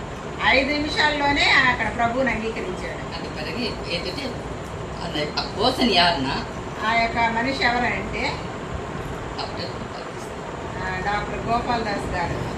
அதுக்கு பிறகு அவர் வந்து உடனே வந்து நான் பேப்டிசம் கொடுக்கணும்ட்டு உடனே ரெடி ஆனாரு. వెంటనే బాప్టిజం తీసుకోవాలని వెంటనే జూన్ మాసంలో కాలేజీలో చేరారు. జూన్ నెలలోనే కాలేజీలో చేరారు. సెప్టెంబర్ 1969 1969లో భాస్కరరావు அந்த ராஜன் பாஸ்கரோட அப்பா பாஸ்கரராவ் தான் வந்து ஞானசம். ராஜன் பாஸ்கர் அங்கிளோட டாடி பாஸ்கரராவ் அங்கிள் பேப்டிசம் வச்சாரு. அதுக்கு பிறகு அவர் காலேஜ்ல எப்போ எங்க நின்னாலும் எல்லார்ட்டையும் ட்ராக்ட் கொடுக்கறது, எல்லார்ட்டையும் காஸ்பல் கொடுக்கறது, ஊருக்கு போயிட்டு ஊர்ல இருக்கவங்களுக்கு ஆர்டர் பற்றி சொல்றது, இயேசு ஏற்றுங்க அவர் ரொம்ப நல்லவர், அவர் జీవనంలో దేవుని அப்படி எல்லாருக்கும் சொல்ல ஆரம்பிச்சார். சொந்தம் బంధం எல்லாருக்கும் சொல்ல ఆరంభించారు. అప్పటి నుండి అక్కడ ఎక్కడికి వెళ్ళినా కూడా యేసు ప్రభు నిజమైన దేవుడు, ఆయన్ని మీరు నమ్ముకోండి, ఆయన ఎక్కువ ప్రేమిస్తున్నాడని చెప్పి అందరికీ సువార్త చెప్పడానికి ప్రారంభించాడు. కాలేజీలో ஒரு ஓரமா நின்று ட்ராக்ட் கொடுப்பாరు. కాలేజీలో ప్రక్కగా నిలబడి అందరికీ కరపత్రికలు పంచుతారు. அவருடைய கிளாஸ்மேட்ஸ்ல அவர் ஃபாதர் தான் கொடுப்பாరు. అక్కడ క్లాస్ స్టూడెంట్స్ అంతా ఆయన్ని ఫాదర్ అని పిలుస్తారు. ఫాదర్ தான் கொடுப்பாరు. ఫాదర్ అని పిలుస్తారు, ఆయన. அது பிறகு 1975 முடிச்சிட்ட பிறகு வேலைக்கு போயிட்டாரு. ఆ తర్వాత 75వ సంవత్సరంలో ముగించిన తర్వాత అక్కడ పనికి వెళ్ళారు. முதல்ல லெப்ரசி மிஷன் హాస్పిటల్ వేலை செய்தாரு. మొట్టమొదటిగా లెప్రసీ ఇన్స్టిట్యూట్ లో చేరారు. அப்படி வேலை செய்திருக்கும் போது அவருக்கு நிறைய ஆஃபர்ஸ் வந்தது. అక్కడ చేరినప్పుడు ఆయనకి ఎక్కువ ஆஃபர்ஸ் వచ్చినాయి. அப்போ ஒரு பொண்ணு ரொம்ப வசதியான ஃபேமிலி, நர்சிங் ஹோம் வச்சு உங்களுக்கு கல்யாணம் பண்ணணும்னு சொல்லிட்டாங்க. வரதட்சணை நர்சிங் ஹோமே. ఒక అమ్మాయి మంచి డబ్బుగాళ్ళు ఒక నర్సింగ్ హోమ్ పెట్టించి నీకు మ్యారేజ్ పెళ్లి చేస్తామని చెప్పారు. அவங்க அம்மா ரொம்ப ஃபோர்ஸ் பண்ணாங்க, దయచేసి ఇది பண்ணிக்கிட்டு அப்புறமா వాళ్ళ క్రిస్తవలా మార్చుకోవాలని, దయచేసి చేసుకో, తర్వాత మనము క్రైస్తవురాలుగా మార్చుకుందాము అని చెప్పారు. அதெல்லாம் பண்ணவே முடியாது, அதெல்லாம் பண்ண முடியாது, అదంతా నేను చేయనని చెప్పి ఒప్పుకోలేదు. ரொம்ப స్ట్రాంగ్గా தான் இருந்தாரு, చాలా గట్టిగా ఉన్నారు. கடைசியில் ఆఖరగా 1977 1977లో ఏప్రిల్ 29 ఏప్రిల్ 29 பக்சிங் அங்கிள் தான் எங்களுக்கு டேட் ஃபிக்ஸ் பண்ணி அவரே மேரேஜ் பண்ணி, பக்சிங் அங்கிள் ద్వారా అక్కడ డేట్ ఇవ్వబడి మ్యారేజ్ పెళ్లి అయింది. அது பிறகு அவர் வந்து நிறைய டிரான்ஸ்ஃபர் ஆகிட்டு போயிட்டே இருப்பாரு. దాని తర్వాత అక్కడక్కడ ట్రాన్స్ఫర్ అయిపోతా ఉంటారు. அதே நேரத்தில் எம்டிஏ படிக்க ஆரம்பிச்சாரு. ఆ తర్వాత ఎంబీఏ చదివడానికి ఎంబీబీఎస్னால విలేజ్ல தான் இருப்பாங்க. ఎంబీబీఎస్ అంటే ఇక్కడ గ్రామాలలోనే, సిటీలో இருக்க பெரிய ஹாஸ்பிட்டல்ஸ்ல வேலை கிடைக்காது. సిటీలో మంచి పెద్ద హాస్పిటల్లో జాబ్ పని దొరకదు. அது முடிச்ச பிறகு அம்பத்தூர்ல வந்து ஒரு வெளிப்பிரசங்கம் மாதிரி பண்ணி ஸ்டேஜ் ப்ரீச்சிங் பண்ணி அங்க ஒரு சின்ன சபை ஏற்படுத்தினாரு. ఆ విధంగా అక్కడ అమ్మత్తూరులో బహిరంగ సువార్త లాగా చేసి అక్కడ ఒక చిన్న సంఘాన్ని ఏర్పరిచారు. அது பிறகு கோவில்பட்டிக்கு டிரான்ஸ்ஃபர் ஆகி போயிட்டாரு. ఆ తర్వాత కోవిల్పట్టి అనే ఊరికి అక్కడ మార్చబడ్డారు. அது இஎஸ்ஐ ஹாஸ்பிட்டல். అది ఈసీఐ హాస్పిటల్. அங்க இஎஸ்ஐ அந்த எம்ப்ளாயீஸ்லாம் வந்து లీవ్ கேட்பாங்க. అక్కడ ఈసీఐలో పని వారందరూ వచ్చి లీవ్ అడుగుతారు. அந்த లీవ్ வந்து சும்மா வந்து ஃபேக்கான சர்டிஃபிகேட் கொடுப்பாங்க. ఆ లీవ్ కోసమని అబద్ధమైన సర్టిఫికేట్ ఇవ్వాలి. அவர் தான் இன்சார்ஜ், ஹாஸ்பிட்டல் இன்சார்ஜ். ఆయన హాస్పిటల్కి ఇన్ఛార్జ్గా ఉన్నాడు. அதுல அந்த டாக்டர்ஸ் 3-4 டாக்டர்ஸ் அதனால நிறைய பணம் சம்பாதிக்க ஆரம்பிச்சாங்க. దాని ద్వారా అక్కడ 3-4 డాక్టర్లు ఎక్కువ డబ్బు సంపాదించేదానికి ప్రయత్నించారు. எப்படி ஒரு நாளைக்கு 500 ரூபாய் சம்பாதிச்சிருவோம் அந்த காலத்துல. ఆ కాలంలో ఎట్లయినా ఒక రోజుకి 500 రూపాయలు సంపాదించారు. அதான் நான் சொல்றது 1985. 1985 సంవత్సరంలో இவர் போன்ற அதெல்லாம் ஸ்டாப் ஆயிடுச்சு. இவர் போன்ற அதெல்லாம் ஸ்டாப் ஆயிடுச்சு. అంకుల్ వెళ్ళిన తర్వాత అవన్నీ కూడా ఆపివేయబడి, அதனால எம்ப்ளாயிஸ்க்கும் காசு கிடைக்கல. அவங்க சும்மா லீவ் போட்டு வேற என்ன வேலை செய்வாங்க, அவங்களுக்கும் காசு கிடைக்கல. పనివారు లీవ్ వేసి ఎక్కడైనా వేరే చోట పని చేస్తారు, వాళ్ళకి డబ్బులు దొరకలేదు. டாக்டர்ஸ்க்கும் பணம் கிடைக்கல, డాక్టర్లకు డబ్బు దొరకలేదు. அப்போ அவங்க சொல்லிட்டாங்க அப்படின்னா சார் வேலையே கொடுக்க மாட்டீங்கன்னா லீவே கொடுக்க மாட்டீங்க அப்படின்னு கேட்கும்போது ఏంటి సార్ లీవే ఇవ్వని అంటున్నారు అని అడిగినప్పుడు சார் வந்திருக்காரு அவர் போட்டு சரியா కొత్తగా వచ్చారు కదా ఆయన గాలి చేస్తే సరిపోద్ది అని చెప్పారు. அதுக்கும் பிளான் பண்ணிட்டாங்க, దానికి కూడా ప్లాన్ చేశారు. அது பிறகு ஒரு நாள் காலையில ஹாஸ்பிட்டல் குவார்டர்ஸ் கோவில்பட்டில் இருக்கும்போது కోవిల్పట్లో అక్కడ క్వార్టర్స్ లో ఉన్నప్పుడు அட்டெண்டர் வந்து சொல்றான் டாக்டர் இவர்கிட்ட, డాక్టర్ దగ్గర అక్కడ అటెండర్ చెప్తున్నారు, டாக்டர் இன்னைக்கு ஹாஸ்பிட்டல் வராதீங்க, ఈ రోజు హాస్పిటల్కి రావద్దు, தர்ணை நடந்து అక్కడ எல்லாம் ஹாஸ்பிட்டல் வெரி ஃபுல்லி க்ரௌடட், எல்லா எம்ப்ளாயிஸ் இஎஸ்ஐ எம்ப்ளாயிஸ் எல்லாம் இருக்காங்க. హాస్పిటల్ చుట్టూ ఎక్కువ జనాలు ఉన్నారు, அறிவாளோட நிக்கிறாங்க, కత్తులతో ఉన్నారు, அப்புறம் கட்டை மட்டை எல்லாத்தையும் வச்சு நிக்கிறாங்க, இன்னைக்கு வராதீங்க కర్రలు అన్ని పెట్టుకొని ఉన్నారు, ఈ రోజు మటుకు హాస్పిటల్ రావద్దు சொல்லிட்டாரு. అట్లని చెప్పారు.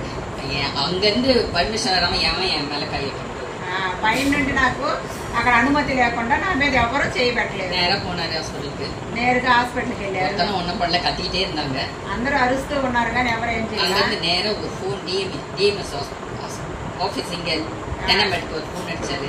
డిఎంఎస్ ఆఫీస్ కి తేనాంపేటకి ఒక ఫోన్ కొట్టారు. இந்த மாதிரி இங்க நடக்குது, என்ன நான் பண்ணணும் கேட்டாரு. ఈ విధంగా ఇక్కడ జరుగుతుంది, నేను ఏం చెయ్యాలి అని అడిగారు. அதாவது அறிவாளி மட்டை இதெல்லாம் வச்சு நிக்கிறாங்க அப்படின்னு சொன்னபோது కత్తులు కర్రలన్నీ పెట్టుకొని ఉన్నారని చెప్పినప్పుడు அப்போ ஒரு லேடி தான் டிஎம்எஸ்ல இருந்தாங்க, ఒక స్త్రీ అక్కడ వచ్చి డిఎంఎస్ లో ఉన్నారు. உடனே சொல்லிட்டாங்க தயவுசெய்து நைட்டே அங்கிருந்து கிளம்பிடுங்க, చెప్పారు వెంటనే మీరు నైటే వెళ్ళిపోండి, முடிஞ்ச மாறு வேஷம் போட்டு வந்து వీలైతే మారు వేషం వేసుకొని రమ్మని చెప్పారు அப்படின்னு சொன்னாங்க. நான் மாசக்கணக்கா அலைஞ்சி இங்கே டிஎம்எஸ் ஆஃபீஸ்க்கும் அலைஞ்சி டிரான்ஸ்ஃபர்க்காக ஒன்றும் நடக்கல. అక్కడ నెలల తరబడి అక్కడ డిఎంఎస్ ఆఫీస్ చుట్టూ తిరిగి కూడా ఏమీ జరగలేదు. ஒரு தீமையை வந்து ஆண்டு நன்மையே மாத்தி ఒక కీడుని మేలుగా దేవుడు మార్చి వేశాడు. அது பிறகு திடீர்னு வந்து நிக்கிறாரு, அப்போ போன் கிடையாது ஒண்ணும் கிடையாது, திடீர்னு வந்து நிக்கிறாரு. என்னன்னு அங்க எனக்கு வந்து கலெக்ட் பண்ணி சொன்னாங்க ట్రాన్స్ఫర్ ఆర్డర్. అక్కడ అకస్మాత్తుగా వచ్చి నిలబడినారు, ఏమని తెలియలేదు. అయితే ట్రాన్స్ఫర్ చేసే ఆర్డర్ ని తీసుకోమని చెప్పారు అని చెప్పారు. హాస్పిటల్ అయినవరకు ట్రాన్స్ఫర్ கிடைச்சு. ఆ తర్వాత ఈఎస్ఐ అయినవరం హాస్పిటల్కి ట్రాన్స్ఫర్ అయిపోయింది. அது பிறகு இங்க இருக்கும்போது நம்ம ஜோஷம் எல்லாம் சான்சஸ் நிறைய சிஸ்டர் அசம்பிளிஸ்க்கு அனுப்பிச்சாங்க. ఇక్కడ ఉన్నప్పుడు అక్కడ జోషమా నుండి అనేక బ్రాంచ్ సంఘాలకి పంపించారు. அதுக்கு பிறகு 5 years சவுதி அரேபியா, 5 సంవత్సరాలు సౌదీ అరేబియాలో ఉన్నారు. 5 years அங்க இருக்கும்போது 5 வருஷம் எங்க வீட்லயே தான் வர்ஷிப் சர்வீஸ் நடந்தது. 5 సంవత్సరాలు అక్కడ ఉన్నప్పుడు మా ఇంట్లోనే అక్కడ ఆరాధన కార్యక్రమాలు జరిగినాయి. அது பிறகு இந்தியாவுக்கு திரும்பி வந்தாரு. ఆ తర్వాత ఇండియాకి తిరిగి వచ్చారు. 2007కి லிபியாக்கு போனாரு. 2007 సంవత్సరంలో లిబియాకి వెళ్ళారు. 2008 2008లో லிபியாக்கு போனாரு. லிபிయాకి వెళ్ళారు. அங்க ஒவ்வொரு வருஷமா தான் ரெனியூவல் பண்ணுவாரு. అక్కడ ప్రతి సంవత్సరము రెన్యూవల్ చేస్తారు. அப்ப வந்து இவர் எம்டி படிச்சதுனால எஜுகேஷனல் டிபார்ட்மெண்ட் பக்கத்துல కాలేజెస్ టీచ్ பண்ண ஆரம்பிச்சாரு. అంకుల్ ఎండి చదివిన దాన్ని బట్టి కాలేజీలలో అక్కడ బోధించడానికి పెట్టున్నారు. முதல் வருஷம் முடிஞ்ச பிறகு 2வது வருஷத்துக்கு மறுபடியும் அப்ளை பண்ணாரு அப்ரூவலுக்காக. ఒక సంవత్సరం అయిపోయిన తర్వాత 2వ సంవత్సరం కోసము మరలా రాసేశారు. அப்ப அந்த ஹெச்ஓடி வந்து ரிஜெக்ட் பண்ணிட்டாரு. ఆ హెచ్ఓడి అక్కడ దాన్ని నిరాకరించారు. కారణం ఏమంటే அங்க இருக்க டாக்டர்ஸ்க்கு ரொம்ப குறைவு சம்பளம், అక్కడుండే డాక్టర్స్ అందరికి జీతాలు తక్కువ. ஏன்னா எல்லாமே அவங்களுக்கு ஃப்ரீ, எவ்ரிதிங் ஃப்ரீ, అన్ని కూడా వాళ్ళకి எல்லாமே ஃப்ரீ, மெடிக்கல் எஜுகேஷன் கூட ஃப்ரீ. అన్ని మెడికల్ హాస్పిటల్ సంబంధించిన ఖర్చు అంతా కూడా ఉచితంగానే ఇస్తారు. அதனால சம்பளம் ரொம்ப குறைவு, అందుకని జీతం చాలా తక్కువ. விலைவாசி 20 வருஷம் வந்தா அதே விலைவாசி, 20 సంవత్సరాలు ఉన్నా కూడా అదే యొక్క வேலைలు. அதனால இவரு அந்த ஹெச்ஓடி விட்டு அவங்க கூட வேலை செய்யணும்னு சொன்னாங்க. ஒரு மாசம் சம்பளம் அவருக்கு லஞ்சமா கொடுத்துட்டீங்கன்னா உங்களுக்கு அப்ரூவ் பண்ணுவாருன்னு சொன்னாங்க.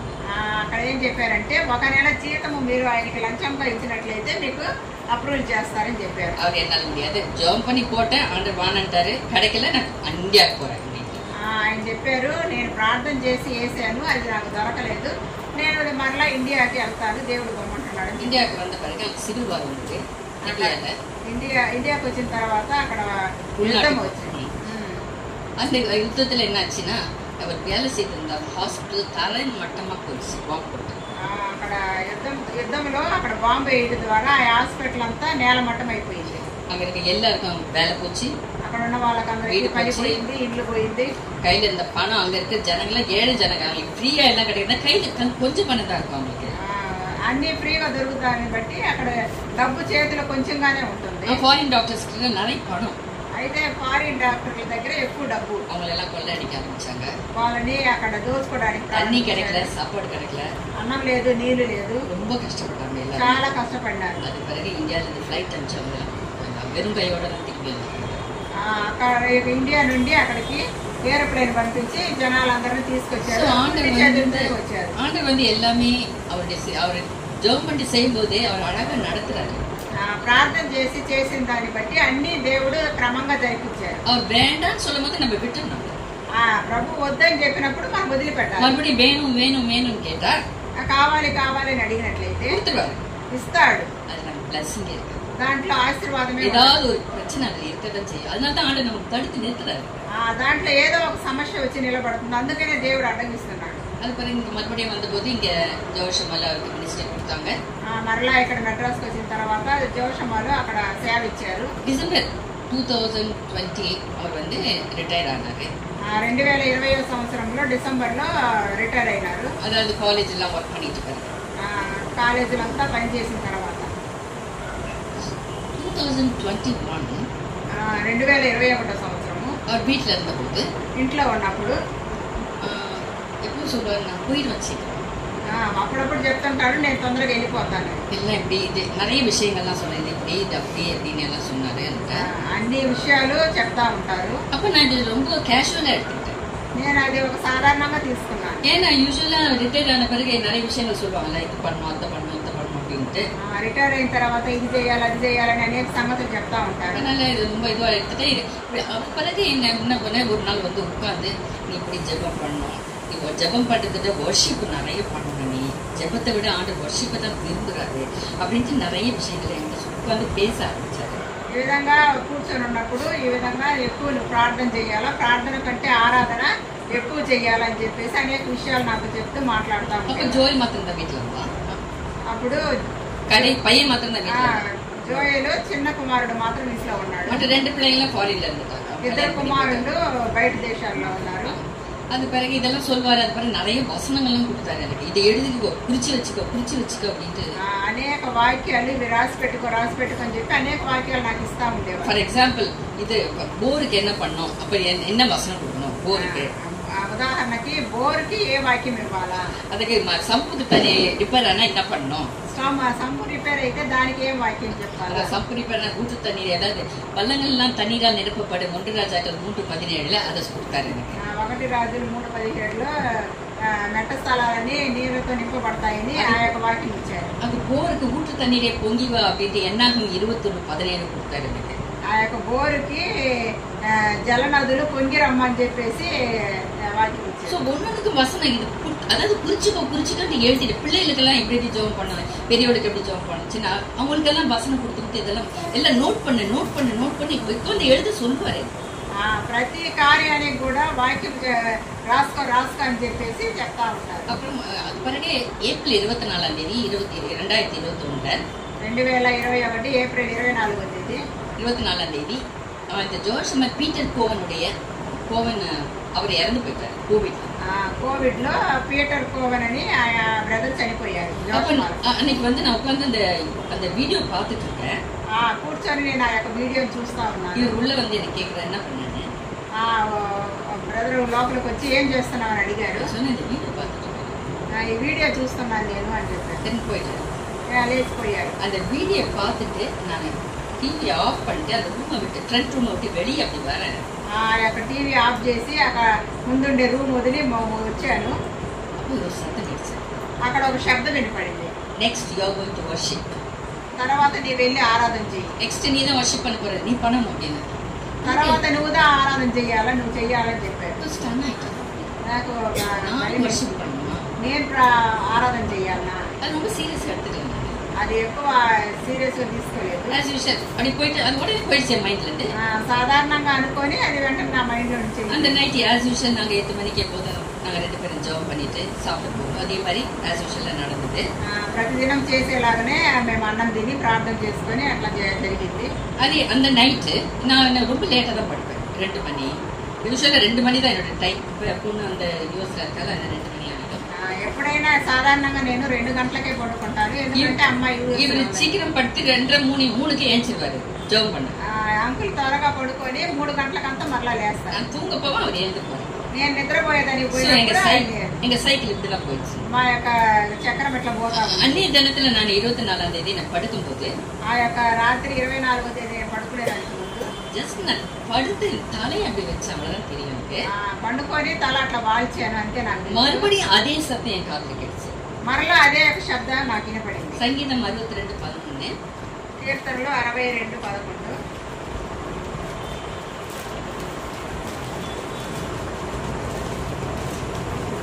தேவன் ஒரு தரம் விளக்கினார், 2 தரம் கேட்டுக்கொண்டார். வல்லமை தேவனுடையது. தேவன் ஒரு முறை தான் சொல்லுவாரு, அது நமக்கு 2 முறை கேட்கும். దేవుడు ఒకసారి చెప్తాడు, అది మనకు 2 సార్లు వినపడుతుంది. முதல்ல ஈவினிங் ஒரு முறை கேட்டுச்சு எனக்கு. సాయంకాలం ఒకసారి వినపడింది. மறுபடியும் படுக்கும்போது ஒரு முறை கேட்டுச்சு. పడుకునేటప్పుడు ఇంకోసారి వినపడింది. அது கேட்டு நான் உடனே என்ன நினைச்சேன்னா, அந்த வீடியோல அந்த மேரி கோவல் உடுத்திருந்த சாரி தான் எனக்கு ஞாபகம் வந்துச்சு. అది విన్న వెంటనే నాకు ఏం గుర్తొచ్చిందంటే ఆ యొక్క సిస్టర్ ధరించుకున్న చీర నాకు గుర్తొచ్చింది. బ్యూటిఫుల్ సారీ నీటా పిన్ பண்ணி ఆఫీస్ போற மாதிரி அவ்வளவு நீட்டா இருந்துச்சு. ఆఫీస్కి వెళ్ళేటట్లుగా ఆ చీర నాకు బాగా చక్కగా కట్టుకొని నీట్గా ఉన్నింది. அதனால எனக்கு சாரி தான் மைண்ட்ல வந்தது. అందువలన ఆ చీరే నాకు మైండ్ లో నిలబడిపోయింది. உடனே நான் என்ன யோசனை, நான் என்ன சாரி కట్టను. వెంటనే నేనేమి ఆలోచించారంటే ఆ రోజు నేను ఏ చీర కట్టాలా யோசிக்கிறேன், என்ன சாரி கட்டலாம் ఆలోచిస్తున్నాను, ఏ చీర కడదామని. நிறைய சாரி மைண்ட்ல வந்தது. అనేక చీరలు వచ్చినాయి ఆలోచనలో. கடைசி ஒரு சாரி செலக்ட் பண்ணிட்டேன். చివరగా ఒక చీర ఎన్నుకున్నాను. அதுதான் தெரியும் అంటే నాకు తెలుసు. எக்ஸ்பீரியன்ஸ் తర్వాత నేను నిద్రపోయాను. அந்த ஒரு நைட் தான் என் லைஃப்ல 5 நிமிஷத்துலயே தூங்கினேன். ఆ యొక్క నైట్ మాత్రమే నేను 5 నిమిషాల వరకు నిద్రపోయాను. కాலையில ఏంటని పొందింది. ఉదయం లేచిన తర్వాత ఏమి సాధారణంగానే మరలా జీవితం కొనసాగిస్తాను. அந்த நேரம் கோவிட் செகண்ட் வேவ் டைம். ఆ యొక్క సమయంలో కోవిడ్ 2వ భాగం. ஜோயலுக்கு முதல்ல மருமகள் கோவிட், మొదటగా కోడలకి వచ్చింది. ரெண்டாவது என் பையனுக்கு கோவிட் வந்துச்சு. రెండోసారిగా మళ్ళీ కుమారుడికి వచ్చింది. ரொம்ப துக்கம் எனக்கு. చాలా దుఃఖపడ్డాను. அந்த 29ஆம் தேதி ஏப்ரல் என்னுடைய வெட்டிங் ஆனிவர்சரி. ఏప్రిల్ 29వ తేదీన నాకు పెళ్లి. அவர் என்ன வந்து கேட்கிறாரு, இன்னைக்கு என்ன ஞாபகம் இருக்கா? ఆయన వచ్చి నన్ను అడిగారు, ఈ రోజు ఏంటది గుర్తుందా నీకు? பேச கூட முடியல, அவ்வளவு துக்கம் எனக்கு நெஞ்சு அடைச்சிருந்தது. எனக்கு నాకు మాట్లాడను కూడా అవ్వలేదు, ఎందుకంటే అంత దుఃఖంతో నిండి. 44 வருஷம் நம்ம வாழ்ந்துட்டோம். అప్పుడు చెప్పారు 44 సంవత్సరాలు మనము జీవించాము. தலையாட்டு అవునని తల ఆడించాను. அடுத்த நாள் 30 ஏப்ரல். ఆ తర్వాత ఏప్రిల్ 30వ తేదీ எனக்கு ஃபீவர். ఆంటీకి కూడా ఫీవర్ వచ్చింది, జ్వరం. உடனே ஜோயில் ஃபோன் பண்ண மேல ஃபீவர் வந்துச்சு. వెంటనే జోయల్కి ఫోన్ చేసి నాకు జ్వరం వచ్చిందని చెప్పాను. உடனே மேல வா, டாடி எங்க இருக்காரு. వెంటనే పైకి రా, డాడీ ఎక్కడ ఉన్నట్టు. బైబిల్ எடுத்தேன், బైబిల్ తీసుకుని మెడిసిన్స్ எடுத்தேன், మందులు తీసుకున్నాను, డ్రెస్లన్నీ తీసుకొని పైకి వెళ్ళాను. ஒரு 3 வந்து நான் ரூம்ல இருந்தாரு. நீங்க எங்க போனா உடனே ஃபோன் பண்ணாரு, எங்க தெரியும். అన్ని తీసుకొని వెళ్ళాను. అయితే రూమ్ లో లేను. ఫోన్ చేశారు, ఎక్కడున్నావని అడిగారు. ஜோயில் போர்ஷன் జోయల్ దగ్గర ఉన్నాను. ஃபீவர் இருக்காங்க, నాకు జ్వరం ఉంది అందుకని వెళ్ళానండి. ஒன்னா பயப்படாது, ஒன்னாங்க ఏం భయపడబాకు, ఏం కాదు నీకు అని చెప్పాను. ஜோயில் பயங்கர ஃபீவர், பயங்கரமா இருமல் ஃபீவர் பயங்கரமா இருந்தது. జోయల్కి ఎక్కువ జ్వరము దగ్గు ఎక్కువగా ఉంది. அப்போ எனக்கு ஒரு ப்ராமிஸ் கொடுத்தாரு, ஃபோன் தான் பேசுவோம் மேல கீழே. పై నుండి కింద ఫోనే మాట్లాడతాము. ఆ సమయంలో ఒక ప్రామిస్. John 4:50. యోహాను 4:50. Go thy way, thy son liveth. நீ போகலாம், உன் குமாரன் பிழைத்திருக்கிறான். నీవు వెళ్ళవచ్చు, నీ కుమారుడు బ్రతికి ఉన్నాడు. நீ போகலாம். నీవు వెళ్ళవచ్చు. இதா ப்ராமிஸ். இதை கிளைம் பண்ணுங்க. ఇది వాగ్దానము, దీన్ని అప్లై చేసుకోమని చెప్పారు. எனக்கு ரொம்ப ஃபீவர் வந்துருச்சு, నాకు ఎక్కువ జ్వరం వచ్చింది. அது பிறகு என்ன ஹாஸ்பிட்டல் அட்மிட் பண்ண சூழ்நிலை வந்துருச்சு. எனக்கு నన్ను హాస్పిటల్లో చేర్చేటటువంటి సమయం వచ్చింది. அது டி டயமர் ஒரு கண்டிஷன். అది డి డైమర్ అనేటువంటి ఒక కండిషన్. బాడీలో இருக்க బ్లడ్ வந்து క్లాట్ ఆக ఆరంభించింది. శరీరంలో ఉండే రక్తం వచ్చి గడ్డగట్టడానికి ఆరంభించింది. அதனால உடனே ஹாஸ்பிட்டல் அட்மிட் பண்ணி கார்டியாக் இஷ்யூஸ் வந்து అక్కడ వెంటనే హాస్పిటల్లో అడ్మిట్ చేసేసినారు. சரின்னு மே 5ஆம் தேதி 2021 நான் அட்மிட் ஆகிறதுக்காக இங்கே மேலே வீட்டிலேருந்து கீழே இறங்கி போகிறேன். పైన ఇంట్లో నుండి కిందకి మే 5వ తేదీ నేను హాస్పిటల్ అడ్మిట్ అవ్వడానికి దిగిపోతా ఉన్నాను. இறங்கி நான் போகிறேன், దిగి వెళ్తూ ఉన్నాను. அவர் உள்ளேருந்து வந்து அந்த வுட்டன் டோரை திறந்து ఆయన లోపల నుండి బయటకు వచ్చి ఆ యొక్క సెకండ్ డోర్ తెరిచి టాటా చెప్పాడు. నేను కూడా అట్లా நான் என்ன நினைச்சிட்டு போனேன், நான் திரும்பி வருவனும் வரமாட்டேன். నేనేమనుకోని వెళ్ళారంటే నేను మరలా తిరిగి వస్తానో రానో అనుకున్నాను. அப்படி நான் நினைச்சிட்டு போறேன். ఆ విధంగా అనుకోని నేను వెళ్ళాను. ஆனா அவர் ரொம்ப தினமா நான் மறுபடியும் பார்க்க மாட்டேன்ட்டு எனக்கு ఆయన ఏం చేశాడంటే దిట్టంగా నేను నిన్ను మళ్ళీ చూడనని చెప్పేసి చేయి చూపించారు. சரி ஹாஸ்பிட்டல் போனேன், எங்கேயுமே எல்லா ஹாஸ்பிட்டலும் எங்கேயுமே கிடையாது, இடம் கிடையாது, ஃபுல் எல்லா ஹாஸ்பிட்டலுமே. అన్ని హాస్పిటల్లో ఎక్కడ స్థలం లేదు, అన్ని ఫుల్ అయిపోయాయి. கடைசியா பெரம்பூர்ல ஒரு புதுசா ஒரு ஹாஸ்பிட்டல் அந்த மாசம் 1ஆம் தேதி தான் திறந்திருக்கோம். மே 1ஆம் தேதி 2021. ఆ యొక్క 2021లో మే 1వ తేదీ కొత్తగా అక్కడ హాస్పిటల్ మాలెல்லாம் తొంగుது, అన్ని మాలన్నీ ఏర్పడుతున్నాయి. நான் உள்ள போறேன், నేను లోపలికి எங்களுக்காக தான் இந்த ஹாஸ்பிட்டல் திறந்தீங்க. ప్రభు మా కోసమే ఈ హాస్పిటల్ తెరిచారు మీరు. ஸ்தோத்திரம் சொல்லிட்டு உள்ள போனேன். మీకు స్తోత్రం అని చెప్పి లోపలికి వెళ్ళాను. எனக்கு சிங்கிள் ரூம் அலாட் பண்ணான்னு கேட்டேன். నాకు తనీగా రూమ్ కావాలని అడిగాను. அப்போ ஃபர்ஸ்ட் ஃப்ளோர்ல உங்களுக்கு கொடுத்துருவோம்னு சொல்லிட்டு ஃபர்ஸ்ட் ஃப்ளோருக்கு எனக்கு మొదటి అంతస్తులు మీకు ఇస్తానని చెప్పి మా పైకి తీసుకెళ్ళారు. புது ஹாஸ்பிட்டல் எனக்கு அப்பதான் பெட் எல்லாம் கொண்டு புது எல்லாம் நியூ காட் புது ஹாஸ்பிட்டல் கொண்டு போட்டு எனக்கு ரெடி பண்ணிட்டாங்க. అన్ని కొత్తగా తీసినాయి కాబట్టి కొత్త బెడ్ తీసుకొచ్చి నాకు వేస్తూ ఉన్నారు. எதிர் రూమ్லயே ஒரு ரெடி பண்றாங்க. ఆ ఎదురు రూమ్ లో కూడా అక్కడ అన్ని సిద్ధం. அந்த அட்டెండర్ வந்து எனக்கு சொல்றாங்க, அந்த அம்மா உன்னை பேசுங்க. అక్కడ అటెండర్ వచ్చి చెప్తున్నారు నేను పేషెంట్ పిలుస్తాను. ஏன்னா நான் ஒட்டிதாங்க ఎందుకంటే నేను ఒక్కదాన్నే అక్కడ ఉన్నాను. சரி அப்படின்னு எட்டி பார்த்தேன். సరేనని చెప్పేసి అట్లా తొంగి చూశాను. అట్లా షాక్ అయిపోయాను. யார் வந்து நிக்கிறது தெரியுமா? ఎవరు వచ్చి నిలబడారు సరే, என் பையன் ஜோயல் வந்து நிக்கிறான். మా కుమారుడు జోయల్ వచ్చి నిలబడుకున్నాడు. என்னப்பா அட்மிட் பண்ண சொல்லிட்டாங்க. ఏంటి అని అడిగినప్పుడు నన్ను అడ్మిషన్ చేయమని చెప్పారు. அன்னை நைட் இருந்துகிட்டே இருந்தான், வாயை மூடல.